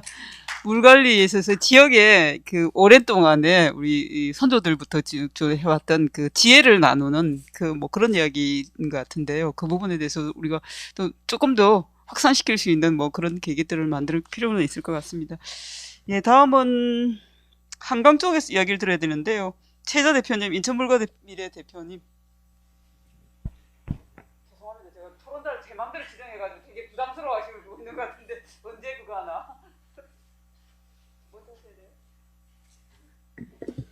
제가 그걸 안 받아들이려고 하는 거예요. 왜냐면 허락하시는 거고요. 아닙니다. 네, 안녕하세요. 인천에서 왔습니다. 최혜자입니다. 오늘 주제 발표 잘 들었고요. 또 이제 한강에서 진행 상황과 지금 저희가 지금 5대강 유역 협의회에서 정부에다가 문제 제기를 하는 것과 똑같이 각 유역위에서도 국가물관리위원회에다가 똑같이 문제 제기를 하고 있는 상황이 벌어지고 있습니다. 뭐냐면 뭐 이정수 대표님 계시지만 국가위 아 그쵸 이건희 저기 지사님도 계시고 그래서 뭐 국가의 계획분과에서 물관리 관련 계획을 조정하다 보니까 사실은 유역의 독립성이 그 확보 차원에서 잠깐 그 부분에 대해서 잘 안 되고 있다는 얘기들이 이제 한강유역위에서 나오고 있고요. 근데 이제 한강유역위원회에서는 이제 근데 뭐 다들 아시는 것처럼 국가물관리 기본계획이 없잖아요. 없는 상황에서 지금 그냥 각 유역의 종합계획들을 수립을 하고 있는데 그냥 한강유역위에서는 아니 제가 또 한강유역위에서도 또 소통분과를 맡고 있어가지고 그래서 약간 설명도 드리고 하는데요.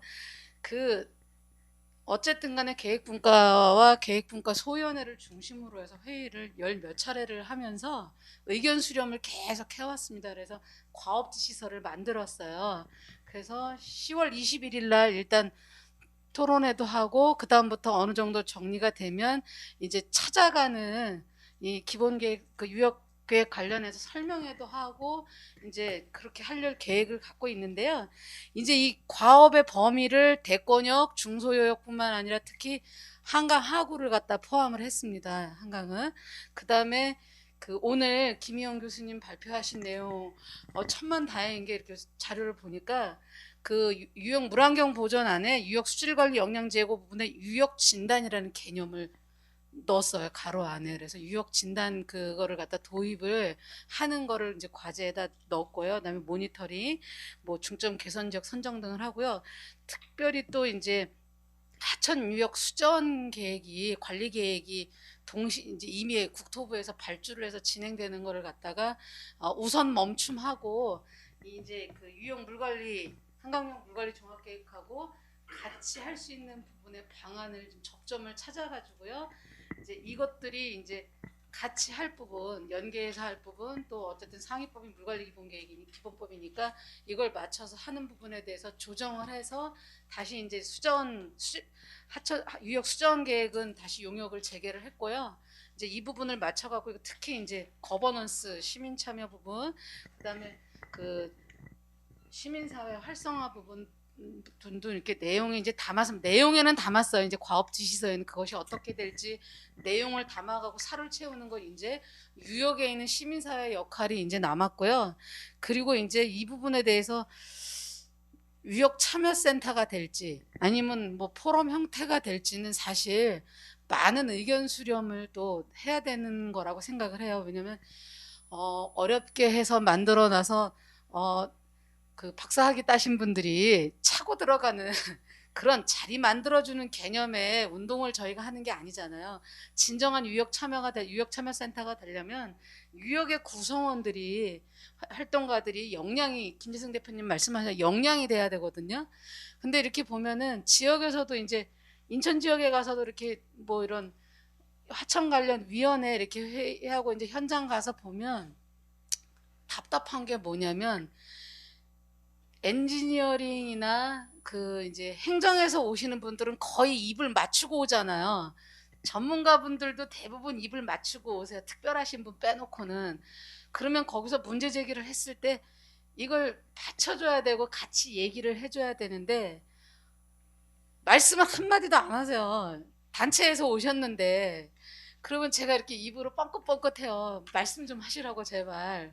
그래서 아닌 거는 현장 가서 보자 해서 이렇게 아니게 이렇게 이제 근데 그 과정이 너무 이제 힘들게 해서 이제 계획에서 취소를 시키고 하는데 핵심은 뭐냐면은 우리가 이렇게 해야 된다고 지적하는 입장일 땐 편하단 말이에요. 근데 막상 그 당사자가 됐을 때는 저희가 준비가 안 되면 좋은 취지로 해놓은 거 진짜 남 좋은 일만 시키고 또 퇴보하는 그런 결과가 가져오기 때문에 저희 나름대로 당장 유역 참여센터나 뭐 이런 거를 가자 아니면 뭐 여기에 뭐 공기업들도 다 들어와 있으니 각 공기업들이 펀딩을 해서 이참에 유역 참여센터나 이런 조직을 만들자 이게 급한 게 아닌 것 같아요. 이것과 함께 해야 될 거는 역량 강화가 저희 자체적으로 일단 필요한 것 같습니다. 그래서 어쨌든 그 부분하고 이제 한강유형 물관리 종합계획 관련해서 어쨌든 상류, 중류, 하류 다 찾아다니면서 그 설명회도 하고 의견 수렴도 하고 철저하게 하도록 노력하겠습니다. 이상입니다. 예, 감사합니다. 근데 우리가 사실은 물관리 기본법 만들어지고 국가물관리위원회 구성하는 거, 유형물관리위원회 구성하는 거, 거버넌스 구성과 관련해서 우리 사실 시민사회가 지난 1년 동안 부단하게 이야기들 많이 해왔죠. 근데 뭐 그래서 만족스럽게 그 제도가 이행되고 있지는 않은데요.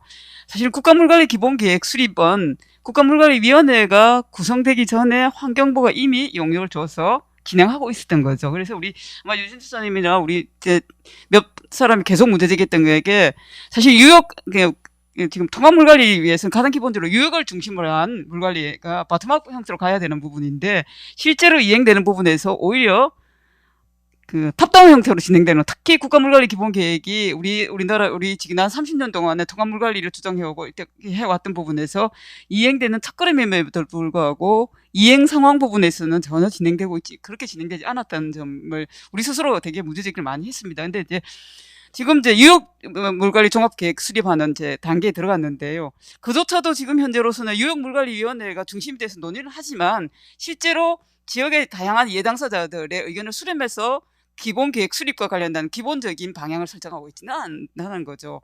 이런 현실이라고 하는 부분들을 우리가 조금 더 팩트를 좀 가지고 앞으로 어떻게 이거와 관련해서 개선할 수 있도록 개선시켜 갈 것인가 하는 부분에 대한 노력들이 좀 필요한 상황 아닌가. 그런 점에서 아까 우리 최혜자 대표님은 어쨌든 우리 스스로의 역량부터 먼저 좀 키워가야 된다 이런 이야기 하시는 것 같고요. 또 다른 측면에서 보면 역량되고도 있지만 제도 개선을 통해서 이야기에 대한 투트랙, 쓰리트랙으로 진행돼야 될 여러 가지들이 있는 것 같습니다.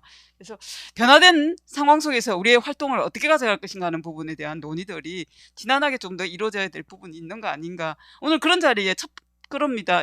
저는 그런 생각으로 여러분들이 하시는 말씀들 쭉 듣고 있고 또 실제로 우리가 그렇게 이행해야 될 부분이라 생각됩니다. 그래서 이유도 뭐 그런 이야기를 좀 많이 해주시면 좋겠다 싶습니다. 다음은 정병준 대표님, 분당환경시민모임의 정병준 대표님.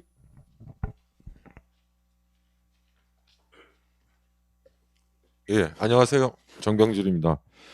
저는 이제 유역 통합 물관리 필요성에 대해서 뭐 다 공감을 하는데 좀 실행적인 사업이 필요하지 않나. 지금 우리가 이제 4대강 사업을 하면서 여러 가지 토목이다 이런 강을 했던 그 과오가 있지 않았습니까? 그래서 지금 요즘 또 이제 그린 뉴딜 사업을 해서 또 환경부가 또 비슷한 또 토목인 이런 거로 가는 거 아닌가 좀 뭐랄까 걱정, 아쉬움이 아마 있다고 다 알고 계실 겁니다. 그래서 예전에 사실 강지킴이라고 해서 일자리 창출로 각 유역별로 이렇게 관리, 감시 정도의 수준의 그런 이렇게 시스템이 갖춰져 있었는데 그린 뉴딜 사업을 하면서 결국은 사람을 확보해야 되는 거 아니냐. 그렇지만 예전 방식을 좀 업그레이드 할 수 있는, 또 요즘 언택 시대이기 때문에 유튜버들이 굉장히 많이 지금 되고 있습니다. 그래서 강의 소식이나 강을 시설 관리부터요. 예전에 한번 저희 시에서 하천에 안내판이 없다고 이렇게 얘기를 했어요. 저희 시장님이 오셔서 이게 큰일이라고.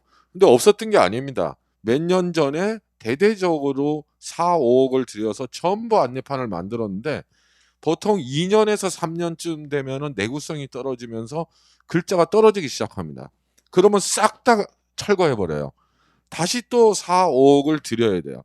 이렇게 하지 말고 사람을 투자해서 하천 관리사 제도 이런 쪽을 만들어서 해설, 모니터링, 시설 관리, 뭐 습지 관리, 또 요즘 그 뭐 여러 가지 있잖아요. 할 수 있는 일들은 그걸 좀 기술적이고 고급적으로 가야지만 옛날 방식이 아닌 그린 뉴딜로 가는 거 아닌가 싶어서 지금 지역 단위로는 좀 준비를 하고는 있습니다. 실행이 어떻게 될지는 모르겠지만 시 단위 아니면 뭐해서 또 환경부 단위에서도 좀 사람을 다시 만들어내고 이렇게 가는 방식으로 한다면은 아까 교수님이 말씀하신 것 중에서도 전통적 물관리 시설이라고 있어요. 거기가 사실 도심 주변에 예전에 저희도 지금 일부는 하고는 있는데 옛날 논자리들입니다. 그리고 약수터에 물길이 있는데 밤에는 물을 안 떠요. 그래서 그런 것들을 그 국어 부지나 이런 것들을 조금씩 이용해서 사유지하기는 힘드니까 일부 사유지 허락을 받아서 할 수도 있습니다. 그렇게 해서 옛날 습지들을 많이 복원하는 실행 사업들도 좀 필요한 거 아니냐.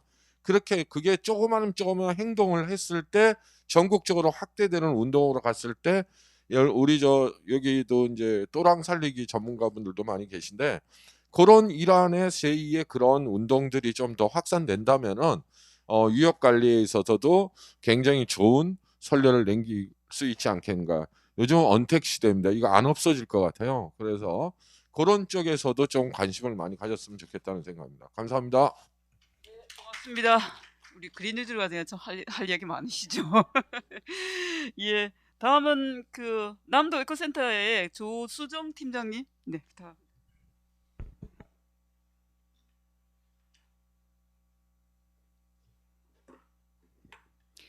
안녕하세요. 반갑습니다.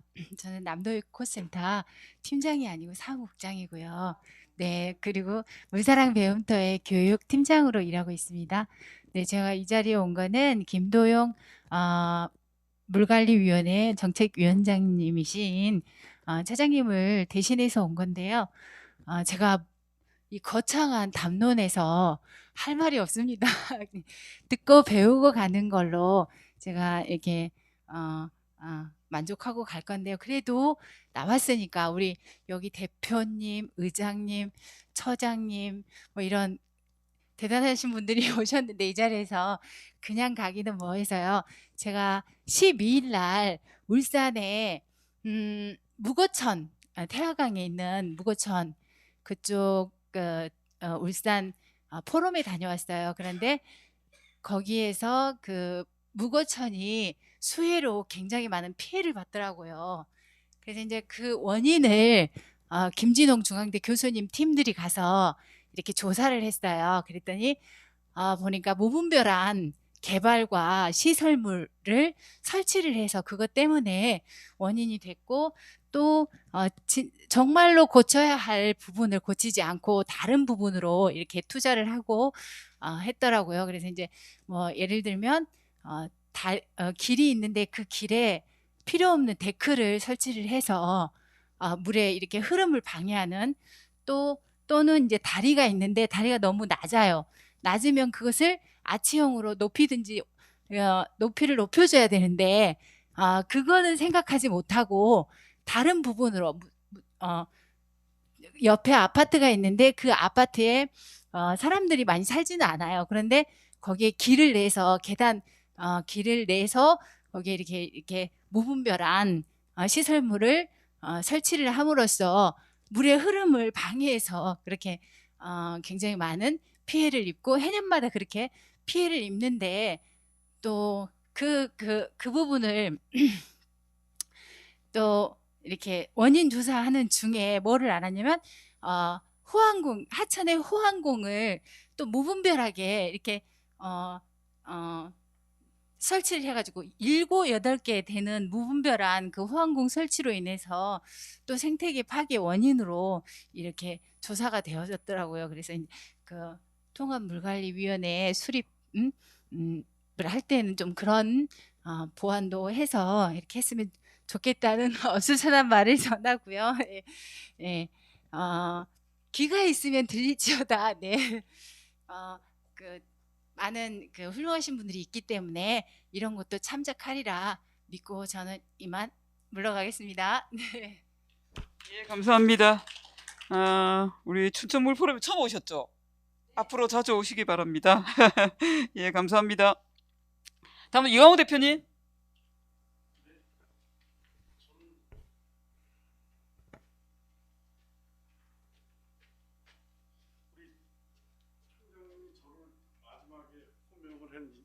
의미가 뭘까를 곰곰이 기다리면서 생각을 했습니다. 우리 요즘 제가 여러분들이 알다시피 그 홍수 피해가 나기 전에 전국의 댐을 돌아보려고 등산화 깔창을 갈아가지고 돌라고 그러는데 이게 수해가 터져버렸어요. 그래서 뜻하지 않게 이제 바로 댐 피해 지역을 돌아보는 그런 시간을 갖고, 그러면서 현장에서 일어나는 여러 가지 상황에 대해서 그전에는 그냥 약간 좀 감성적으로 바라본 현장이 너무 많은 피해들이 일어나는 걸 보고 참담한 심정이었습니다. 거기에 이제 뭐 각 댐별로 또 각각의 상황들이 다 틀린 걸 보고, 야, 이런 것들을 이번에 이 물관리 기본계획에 좀 더 충실하게 담을 수 있는 방법이 없을까, 이런 고민을 해봤어요. 근데 마침 우리 김희영 교수님께서 그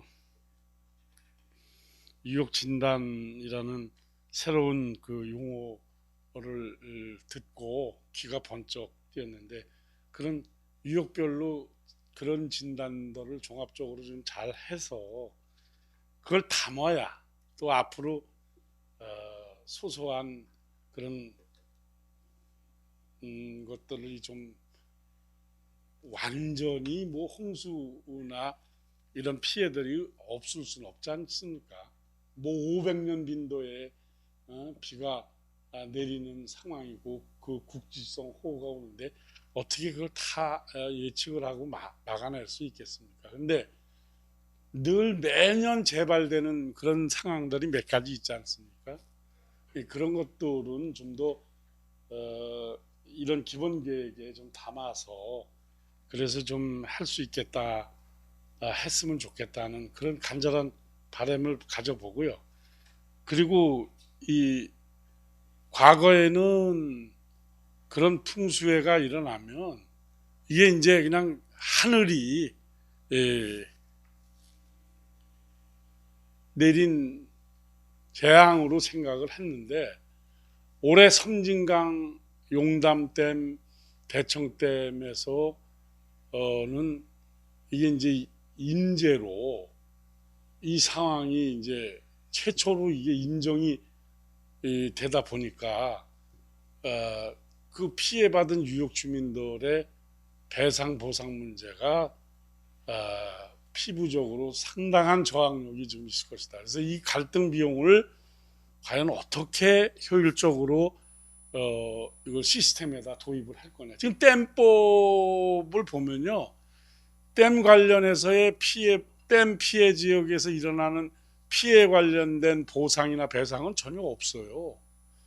그럼 이거를 이제 다른 특별법이나 뭐 이런 걸로 가지 않으면 어려울 것 같은데, 지금 수해 재난기금 가지고는 내가 봤을 때 이 500만 유역 주민들 난 가만히 안 있을 거라는 생각이 들어서, 이런 갈등을 우리가 좀 더 문제의식을 갖고 그리고 예측해내지 않으면 엄청난 저항이 있을 것이다라는 생각이 듭니다.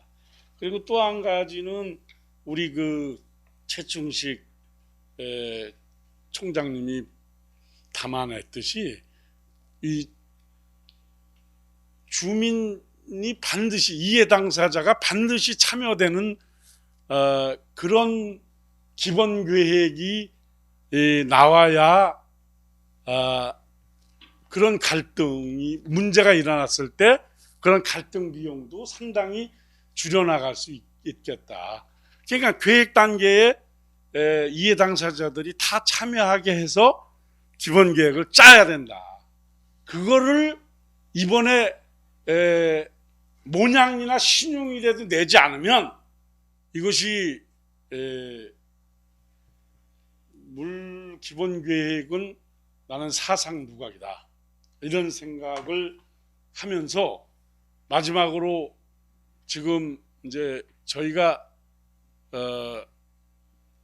수해 피해를 받은 지역은 상당한 시간이 걸리겠지만, 그 영주댐이나 괴산댐 같은 경우는 원인이나 뭐 이런 규명이 나와 있어요. 근데 지금 그런 현장에서 이제 농성도 들어가고 이제 이런 형국인데, 그런 걸 하는 친구들한테 우리 물 운동을 하는 오대강의 우리 활동가들은 그런데 좀 현장에 가서서 좀 응원도 해주고 그 안에 있는 문제들이 뭔가가 거기도 아주 굉장히 복잡한 문제들이 있어요. 단위 댐별로 그런 것도 좀 스터디를 같이 해서 함께 좀 지혜를 모아 주십사 하는 당부의 말씀을 드리면서 그래도 현장에 답이 있다는 그런 말씀을 올리면서 제 토론 두서없는 토론 마치겠습니다. 감사합니다. 예, 감사합니다. 요즘 현장 다니시느라고 고생하시는데요. 예, 감사합니다. 다음은 그 섬진강 환경협의회 배경경 처장님, 좀 부탁드릴게요. 애껴 쓰고 있어요. 시간이 뽑아냈는데 저 5시간 남아서 저한테 시간이 없는 것 같습니다. 저희 5시 30분까지입니다. 아, 30분. 자, 시간을 잘못 본 것 같습니다. 이야기 듣고 또 반갑습니다. 뭐 저한테까지 이렇게 시간을 주셔서 너무 감사드리고 앞서 두 분의 주제 발표 내용 아주 유용하게 잘 들었습니다. 오늘 여기 와서 보람이 있다고 생각합니다. 사실 오늘 이 행사에 참여를 해야 되냐, 코로나 우리 또 문제도 있고 또 거리도 상도 있고 그래서 매년 또 해온 행사라 안 올 수도 없고 박정수 회장님이 개인 사정으로 인해서 오늘 참석을 못해서 저 실무자인 처장이라도 와야 되겠다는 생각이 들어서 저희 대표님이랑 같이 오게 되었습니다. 몇 가지만 좀 말씀을 좀 드릴게요. 참 섬진강 이야기를 오대강유역협의회에서 어느 강 못지않게 관심을 가져줘서 너무 감사드립니다. 하지만 지금 정부에서 물관리, 통합관리 일어나 계획을 수립하면서 전체적으로 4대강 중심의 물관리 기본법이 수립이 되는 줄 알고 있습니다. 근데 가장 기본적인 그 내용 중에 앞서 우리 이강호 대표님 말씀하듯이 주민이 참여하는 기본 계획이 수립이 돼야 되는데 섬진강 유역협의회 쪽 안에서 실제적으로 섬진강 유역에 물 운동하고 활동하신 분들이 이 기본 계획 수립하는데 어느 말 한마디 할 수 있고 내용을 전달할 수 있는 채널이 없다는 거예요. 섬진강 유역 대표에 참여하신 분 전문가 외에는 실제적으로 지역 주민들이 전혀 없다는 거예요. 좀 아쉬움을 많이 토했는데도 불구하고 참여할 기회가 주어지질 않더라고요. 이런 거 보면 과거 이번 섬진강 다른 지역도 피해가 많았겠지만 섬진강 특히 유역 지역에 피해가 좀 많이 심했죠. 섬진강 댐이 과거 3, 4년 전부터 수위를 약 10m 이상 높여갑니다. 이런 것들이 보면 여기 오신 분들 몇 년 전에 우리 섬진강 댐에 와보셔야 알겠지만은 조그마한 여수로 30파이프 사람 몸무게보다 적은 파이프 하나를 통해서 여수를 통해서 물을 흘려보내요. 하루 지역에 물 부족으로 인해서 엄청나게 고민을 가지고 있는데 여수로 하나를 통해서 하다가 최근에 이제 그 하루 지역 주민들이 염해 피해를 또 요구를 하니까 약 한 300mm, 500mm 가량 좀 촌다 방류하고 있는데 이번 수해 때 아시겠지만 집중으로 초당 1,800톤 어마어마한 양을 갖다가 방류를 했던 거예요. 사전 주민의 알림도 없이 방류하고 나서 이미 알림을 했겠죠. 실제로 이렇게 큰 물론 많은 비가 와서 피해를 받겠지만은 4대강 못지않게 섬진강을 많이 건드렸습니다. 과거 보면 실제로는 보는 설치를 하질 않았지만은 제방과 보강 공사를 너무 많이 했어요. 특히 피해가 심한 하동, 구례, 곡성 쪽 보면 하천을 섬진강변을 타고 하다 보면 침수 지역, 하천 주변, 캠핑장, 관람 테크, 자전거 도로 어마어마하게 공사를 많이 이루어졌어요. 이런 공사들이 하다 보니까 제방이 낮다 보니까 조그마한 피해도 이런 큰 피해 아니라 조그만 비만 좀 오더라도 큰 피해를 입을 수밖에 없는 현실입니다. 그래서 앞으로 이제 물관리위원회에 활동하고 계신 분 우리 전문가들도 많겠지만은 꼭 섬진강의 4대강의 원상복구도 중요하지만은 잘 보존돼 있는 섬진강 영구 보존 대책 수립도 꼭 필요하다고 보여집니다. 이상입니다. 예, 감사합니다. 김도영 총장님이 지금 영섬 물관리위원회 참여하고 계시죠? 김도영 처장님, 대표님, 그죠? 아니, 그런데, 그래서 지금 말씀하신 대로 섬진강 교역의 지금 그 현안이나 이런 부분에 대해서 좀 긴밀하게 협조나 이런 걸 좀 하셔야 될 것 같아요.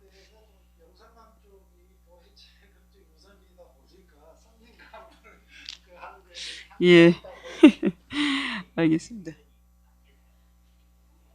없어요. 있는데 한 분이 주민이 한 분이 참여를 하더라고요. 저희들 그 부분에 보니까 어떤 분들이 잘 모르고 발전회비에 활동하시는 분은 어떻게 추측이 되는가 예, 그렇죠. 예. 섬진강 교육은 좀 그런 것 같습니다. 예, 다음은 우리 녹색미래 이상현 처장님.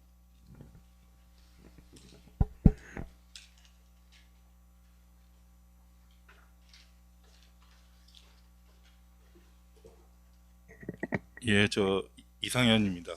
예. 그 두 분의 발제 잘 들었고요. 먼저 유역 진단과 관련해서 제가 좀 궁금한 것 중에 하나가 그 내용 중에 좀 상수도 부분이 좀 빠져 있는 것 같아서 왜 이게 혹시 왜 빠졌는지가 잘 좀 이해가 안 돼서 좀 이따가 좀 답변을 좀 드릴게요. 작년에 인천에서 적수 사고가 나고서 환경부가 받은 게 3조거든요. 3조 원.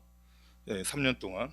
그래서 올해부터 거의 집행을 하고 있고, 그다음에 그린 뉴딜도 지금 환경부가 발표한 거 보면은 스마트 상하수도, 그다음에 먹는 물 관리, 그래서 정수장하고 관로 개선, 이 예산이 아주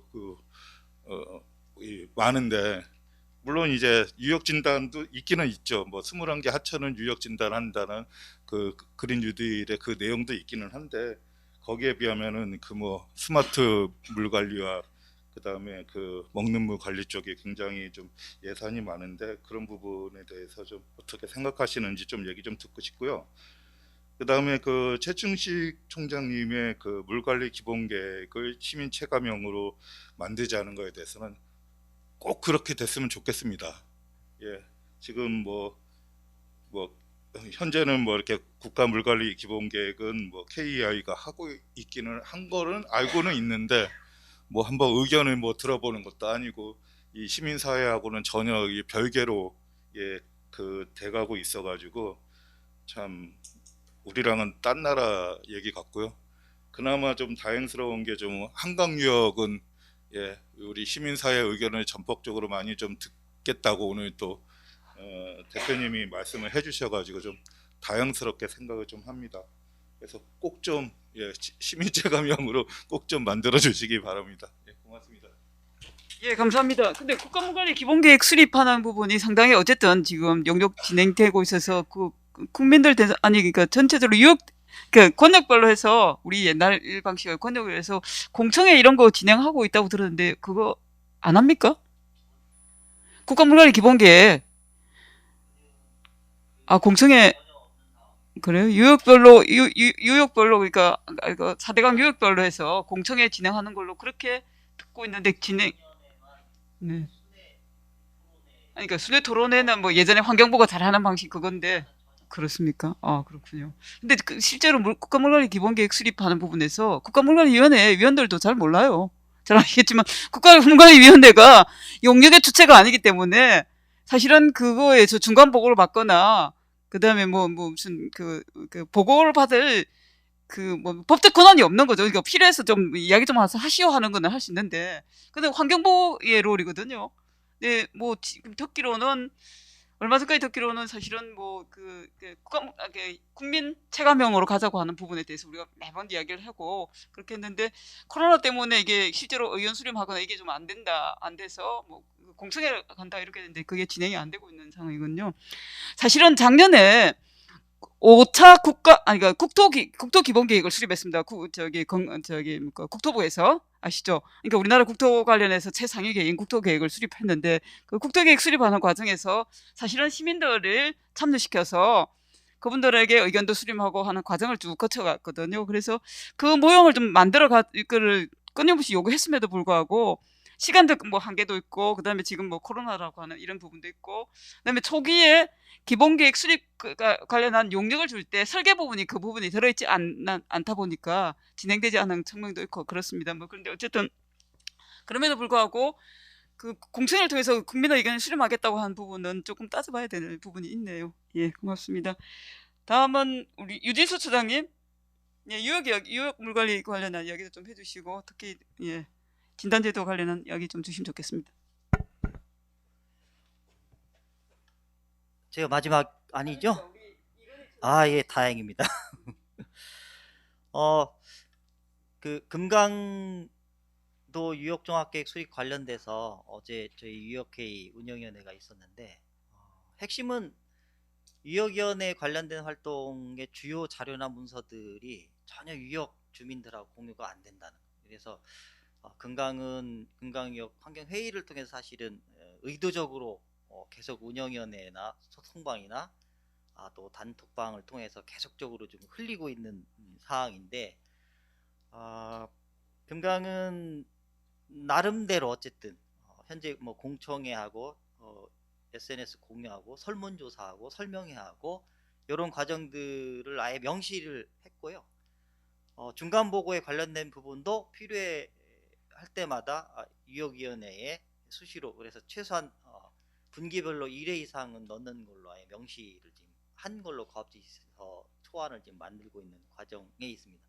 단적으로 어제 우리 최충희 총장님 언급도 있었습니다만 실제 그 유역종합관리계획 수립 과정에서 유역의 주요한 성원들이 좀 참여할 수 있도록 하자는 내용들을 넣자고까지 했는데 이게 법적 제한 사안이어서 10억 원이 넘기 때문에 그러니까 3억 원이 넘어서요. 안 되는 부분이 하나 있었고 그래서 그러면 적어도 조금 더 강제적인 자문위원 권한 있는 자문위원 구성에 이를테면 2분의 1 이상은 유역의 주요 성원들로 채우자라고까지 사실 문항을 넣었었는데 이 부분도 환경부는 사실 좀 노한 부분이 있어서 그러니까 그런 부분들은 이후에 진행되는 과정에서 적극적으로 시민사회가 요소요소마다 수시로 개최되는 공청회를 비롯해서 각각의 요소에 참여를 좀 해서 의견들을 만들어 가야 될 필요가 저는 있다 이런 생각이 좀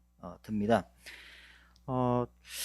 어쨌든 유역통합물관리 관련된 이 핵심에서 저는 우리 오대강유역협의회는 1차적으로는 좀 과정마다 적극적으로 참여를 좀 해야 되겠다 하는 부분이고요. 두 번째는 유역참여센터 관련된 부분은 저희가 그동안 계속 언급은 있었습니다만 구체적인 좀 설립 과정과 촉구들을 저희가 아예 사업으로 좀 이어가야 되겠다 하는 부분이고요. 지금 그 유역진단 관련된 부분은 저는 좀 새로운 시각과 접근이다라는 생각이 들어서 필요한 일이다라는 생각이 들기도 하고요. 다만 이제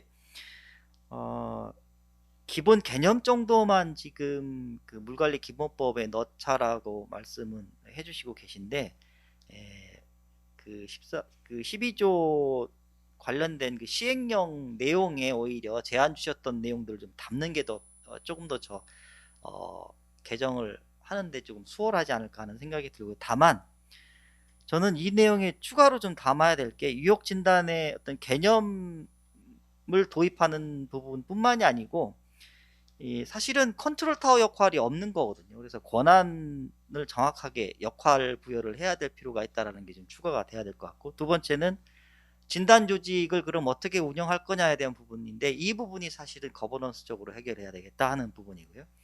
또한 진단을 해야 되는 또 예산이 분명히 수반이 돼야 될 텐데 이런 예산과 관련된 부분은 적어도 특정 부처의 예산보다는 정부 공동 예산을 투여를 해서 이게 운영을 할 필요가 있지 않나 하는 생각이 들어요. 다만 저는 이제 비용적 어떤 효율성 측면에서 접근을 한 부분이긴 한데 조금 더 근본적으로 이 진단 내용에 예를 들면 농업용수 관련된 부분은 사실은 과도한 농업용수의 사용이 문제가 된다고 지적을 하고 있는데 우리가 공감하고 있으면서도 해결점은 별로 찾지 않고 있거든요. 예를 들면 농식품부든 해양수산부든 농어촌 관련된 부분은 그야말로 천문학적인 보조금 제도가 지금 이루어지고 있습니다. 축산뿐만 아니라 사실은 그런 부분에 대한 접근이 정확하게 이루어져야 되겠다는 부분이고요. 또 한 가지 기재부가 권한 행사를 하고 있는 내용 중에 기금이 있습니다. 이 5대강, 4대강 수기기금 관련된 부분은 사실은 가장 큰 주민 민원거리예요.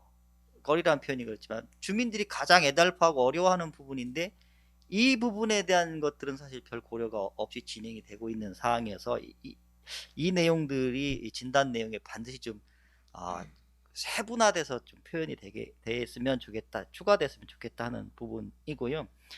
또 한 가지는 이제 저는 강론에서는 맞는 진단인데 큰 틀에서 보면 4대강 사업 사실 16개 만드는데 22조 원 들었어요. 그리고 매년 보만 운영하는데 1,800억씩 들어갑니다. 그리고 부대 비용까지 하면 그러니까 1,400억 원이 들어가고 그 외에 수변 관리까지 하면 1,800억 원이 들어가는데 10년이면 벌써 1조가 거의 2조가 되는 비용이에요. 그러니까 이런 내용들에 대한 사실은 비효율성을 기재부나 정부가 전혀 관여하지 않는다. 결국 그런 부분들의 큰 그림들을 저는 오히려 좀 정확하게 좀 봐야 되는 것이 아닌가. 예를 들면 김영 교수님이나 아니면 저희가 이 자연성 회복과 관련된 하천 진단 사실 핵심은 연속성을 회복하는 거잖아요. 결국엔 큰 보든 농업용 보든 보를 해체해야 되는 건데 대략 뭐 한 3만 개라고는 하지만 실질적으로 무용지물화 되어 있는 거 따지면 10,000개 정도 따져도 한 개당 3억 원 정도 들어간다고 그러는데 사실은 1조 5천억 원이면 농업용보 다 해체할 수 있는 비용이거든요. 그러니까 그런 비용들 대비해서 보면 이 정부가 얼마만큼 하천과 관련된 또 유역의 어떤 자연성 회복을 위해서 투자에 대해서는 이를테면 효율적이지 못한 것이 아닌가. 저는 그런 측면들이 유역진단 내용에 좀 충분히 좀 담아져야 될 것 같고요. 현재 하천 종합 관련된 이 물관리 종합계획상으로는 전망과 분석이라는 내용으로 해서 유역진단의 내용이 좀 담아져 있습니다. 그래서 그 부분들을 어떻게 가져갈 것인지에 대한 부분들은 사실은 지금부터 이제 5대강 유역 협의회가 구체적으로 이런 부분들은 가능하고 저런 부분들은 불가능하다 하는 내용들을 좀 정확하게 의견 개진들을 좀 만들어 하는 게 저는 앞으로 계속 필요치 않는가 하는 생각이 듭니다. 감사합니다. 예, 이제 마지막으로 우리 대청호 보존운동본부의 이근희 처장님.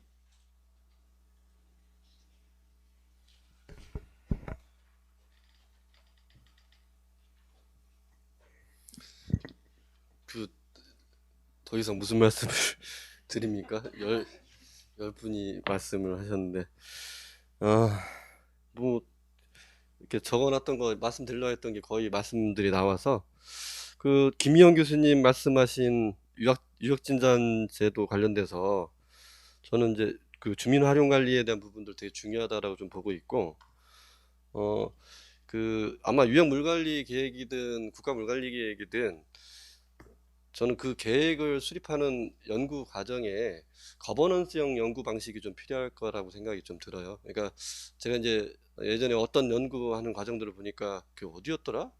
환경부에서 운영하는 거 보니까 거버넌스 형태로 자문단 형태를 운영하는데 물론 완벽하지는 않습니다. 그러니까 한 2-3번 정도 회의를 하는데 더 다양한 형태로 좀 모이기도 하고 그 거버넌스를 운영하는 연구팀이 지역 전문가 또는 지역 환경 단체에서 좀 참여하는 형태로 진행을 하면 아마 여러분들께서 말씀하셨던 내용들이 조금 많이 반영되지 않을까 이런 생각이 좀 들고요. 그런 면에서 그 정책의 수용성도 좀 높여지지 않을까 그런 생각이 좀 들었습니다. 빚점 오염 저감 사업 뭐 아까 이제 그 내용 중에 빚점 오염 저감 사업은 저는 화가 좀 많이 나거든요. 거의 다 공업 만들고 있어요. 공업 만들고 있고 연못 만들어 놓고 깨끗한 물 들어와서 오염된 물 내려보내는 이런 형태가 빚점 오염 저감 사업으로 지자체에서 진행하고 있는데 예산의 통합 관리도 중요하지만 현재 효과성이라든가 효율성 문제들도 좀 같이 검토하는 형태가 좀 필요하겠다 싶고요. 그 최충식 총장님 말씀하신 다 동의합니다. 동의하는데 저는 보니까 이게 유기체가 하나 필요할 것 같아요. 그러니까 우리가 얘기하는 사무국 부분인데 소통이 안 되는 문제 그리고 뭐 유역참여센터를 만드는 문제라든가 그리고 여러 가지 의견들을 종합하는 문제들과 관련돼서 사람 움직이는 유기체가 하나 있어야 된다. 근데 현재의 지원단은 유기체가 아니고 해야 될 일들만 한다라고 보거든요. 그래서 저는 유역물관리위원회도 마찬가지고 국가물관리위원회도 지속적으로 사무국 설치 운영에 대한 부분들을 얘기를 하고 민간이 현재 물관리위원회가 구성이 민관으로 되어 있는 것처럼 이 사무국도 민관이 함께 운영할 수 있도록 하는 형태로 해서 많은 일들이 좀 만들어졌으면 좋겠다라고 싶고요. 그렇게 해야 유역참여센터나 이런 부분들도 시작이라도 좀 해볼 수 있지 않을까 싶습니다. 예, 이상입니다. 예, 감사합니다. 이건희 선생님 말씀하셨던 왜 계획 수립 과정에서 거버넌스형 자문단이 아니라도 거버넌스형 구성한 게 우리 사실은 실제로 구체적으로 해본 경험이 있지 않습니까? 2006년 왜 제4차 수단기 1차 수정계획 수립할 때 그렇게 해왔잖아요. 그런 경험도 있는데 사실은 그런 경험 잘 된 사례들을 좀 제대로 받아서 가져가면 좋을 텐데 좀 걱정이네요. 하여튼 국가물관리 기본계획은 이미 그렇게 진행됐는데 유역물관리 종합계획가 이제 시작이잖아요. 그러면은 유역물관리위원회에 참여하고 있는 위원들이 그걸 다 사실은 뭐 그 유역의 이해 당사자들 의견을 다 반영할 수는 없으니까 그 부분들이 보완적으로 좀 가져갈 수 있도록 우리 여기에 참여하고 계시는 우리 활동가들이 그런 부분에 대한 고민들을 같이 공유하는 거 그리고 필요하면 또 오대강 유역 협의회하고 같이 논의하면서 이렇게 뒷받침해가는 거 사회적 논의나 이런 것들 만들어가는 거 필요하지 않나 이렇게 싶습니다.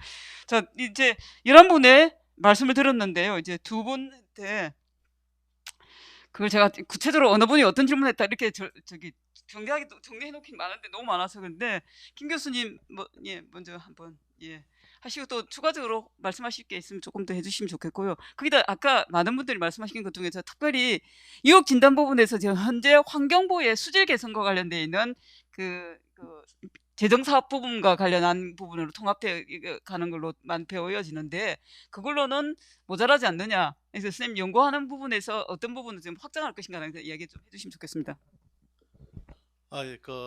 몇 가지 답변을 좀 드리면 우선 유역진단 제도를 말씀드리기 전에 국가물관리기본계획에 관해서 이 KI가 지금 진행을 하고 있는데 2주 전에 이미 전문가들에 관한 이런 한국물학술단체연합회 의견 수렴 절차는 거쳤고요. 그 다음에 그거 하기 전에 지난달에 국민공감 포럼이라고 해서 유튜브로 한번 진행을 한 적이 있습니다. 한 2번 정도 진행을 했었고요. 그 다음에 11월 달에 아마 시민단체와 또는 시민사회단체와 같이 아마 그런 계획이 잡혀 있는 걸로 의견 수렴 절차가 남아 있는 걸로 알고 있습니다. 근데 이제 국가물관리기본계획 같은 경우는 현재 문제가 그 하위에 있는 다양한 이런 국가 계획들 뭐 수장기든 수도기본계획이든 또는 물환경관리기본계획이든 간에 이런 또 지하수 계획, 뭐 하천 계획 많죠. 다 취합을 해가지고 위에 올라가서 주도적으로 그걸 만드는 기관들이 환경공단하고 K워터랑 농어촌공사랑 몇 개의 기관들이 있죠. 그러다 보니까 국가물관리기본계획의 가장 맹점이 지금 지적되고 있는 사항들이 이 하위 계획들을 모아놓은 하나의 백화점 같은 거다라는 지적을 많이 당하고 있어요. 그래서 결국 국가물관리기본계획의 철학을 좀 담고 전략을 담아야 되는데 어떻게 보면 거의 실행계획 같이 지금 들어가고 있다는 게 가장 큰 문제라고 보고요. 그 다음에 이게 올해 환경부가 가장 최상위 계획은 사실은 국가환경기본계획이죠. 그 20년 계획인데 국가환경기본계획 아래에 이제 국가물관리기본계획이 10년 계획으로 들어가게 되는데 현재 국가환경관리계획 하고 별로 연동이 안 되고 있다는 것 때문에 또 하나의 또 상위 이 최고 계획하고의 충돌 문제가 또 남아 있는 걸로 알고 있습니다. 그래서 그런 사항들이 지난주에 좀 지적이 좀 많이 됐어요. 그다음에 이제 유역진단제에 관해서는 제가 오늘 이제 간단하게 소개를 좀 드렸었는데요. 사실은 이제 그 현재 통합 물관리 이후에 가장 큰 문제가 된 게 상하수도를 분리시켰다는 거죠. 상수도와 하수도는 같이 연결돼서 움직여줘야 되는데 현재 현재 이제 환경부 내에서도 이 조직 구성, 그러니까 이 조직을 나누고 그다음에 국가 물관리 기본 계획에서조차도 이 그 상수도와 하수도가 나눠져 버렸다는 것은 상당히 좀 잘못된 발상이죠. 그래서 이 현재 그 유역 진단에서도 상수도와 하수도는 분리시키지는 않습니다. 그리고 중요한 농업용수도 다 고려가 돼줘야 되는 거고, 결국은 우리가 상수도를 얼마나 줄일 거냐, 그리고 치수량과 연결되고 그 다음에 생태 용수량도 직결되는 거고, 하천의 수질 수생태와도 바로 연결되는 거죠. 농업용수도 어떤 치수 사항 자체가 그것도 우리가 어느 정도로 활용하는 것에 따라서 지하수의 어떤 문제, 또 지하수 관리에는 또 지표수에 영향을 주기 때문에 해서 상수도와 하수도는 분리가 돼서도 안 되고, 그리고 농업용수랑 상수도가 공이 같이 이 유역 진단제에 포함이 된다라고 좀 생각을 하시면 되겠고요. 저는 그 정도만 얘기해도 아마 될 것 같습니다. 예, 예, 감사합니다. 네. 혹시 나오신 김에 더 추가 질문 있으시면 질문하시면 어떨까 싶은데, 궁금하신 게 있으신가요? 예, 감사합니다. 예, 네, 최 교수님, 최충식 총장님.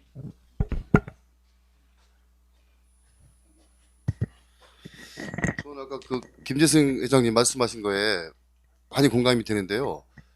그 NGO 시민사회는 어떻게 보면 그 정부 정책을 집행하는 집단과 국민들과의 중간의 역할이라고 봐요. 국민들의 의견을 수렴해서 정부의 비판을 제기하기도 하고, 또는 정부가 하지 못하는 부분을 국민과 함께 시민과 함께 할 수 있는 그런 역할도 한다고 보는데, 여기서 이제 문제가 그런 역할을 하고 있는 한국의 시민사회가 엄청나게 많음에도 불구하고 역량 강화가 필요하겠다. 학습이 좀 많이 필요하겠다. 실제 보면 여기 많은 우리 동지들 계십니다만 집안 활동가들에 대한 체계적인 물 관련 교육, 또 그분들을 통한 또 주민들의 역량 강화, 이게 되게 중요한 부분인데, 되게 그게 한정적이기 때문에 사실 저희가 많은 문제적인 비판을 하더라도 실제 이게 유역으로 돌아오면 저희가 수행하는 데는 한계가 있어요. 그래서 우리 운동가 활동가의 역량 강화와 또 지역의 소유욕단이 거버넌스가 활성화되려면 주민들의 역량 강화가 반드시 필요하잖아요. 항상 정부가 뭐 지원하고 시민사회가 지원할 수는 없잖아요. 자체적으로 선순환 구조의 체계 만들려면 주민 역량 강화가 필요하다고 생각이 돼서 여기에 많은 방점을 찍어야 되겠고, 이거는 또 국가 차원에서 지원을 할 필요가 있겠다 생각이 들고요. 아까 유역 물관리 계획 수립은 지금 국가 물관리원도 계시고 유역 물관리원도 계신데 꼭 이렇게 제안을 좀 했으면 좋겠어요.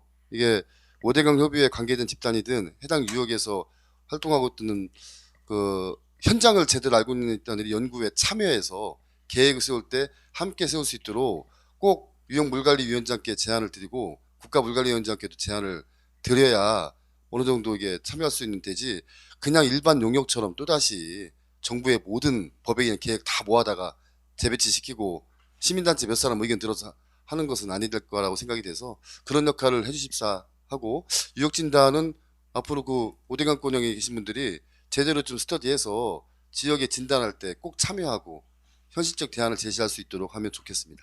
이상입니다. 예, 감사합니다. 오늘 장시간, 근데 저희가 목표한 시간을 잘 맞추었네요. 우리 시민사회가 토론하면서 이렇게 또 시간을 잘 맞춰서 한 것도 참 오랜만에 보는데, 우리 팬데믹 상황에서 얼굴 잘 못 보다가 얼굴 봤는데요. 특히 5대강 협의회가 앞으로 뭘 해야 될 건지 하는 부분에 대해서 논의하는 자리들이 좀 부족했습니다. 사실 올해 해야 될 일도 많았음에도 불구하고 사회적 상황이 그랬는데요. 오늘 이 토론을 계기로, 아까 유진수 추장님 그 이야기 하셨는데, 5대강 협의회가 유역계획 수립 과정에 매 순간순간에 필요한 부분에 대해서 의견도 개진하고 모니터링하고 이행되는 게 제대로 되는지 하는 부분에 대한 감시자 역할을 좀 해야 되는 거 아니냐 이야기하는데요. 그게 이제 우리가 아마 유역 물관리 기본교육 용역이 11월부터 시작되는 11월에 나가는 거죠. 네, 그렇게 되면은 그게 우리강 자연성 그 각각의 유역의 자연성 회복하는 부분하고 같이 반영되어 가는 부분이니까 실제로 우리가 해야 될 부분이 상당히 크죠. 그래서 그것들을 좀 염두에 두시고 유역위에서 활동하시는 분들하고 뿐만 아니라 우리 그 오대강 유역협의회에서 활동하고 있는 분들 간의 연계와 정보 교류 뭐 이런 것들이 좀 잘 원활하게 이루어지면 좋겠다 싶고요.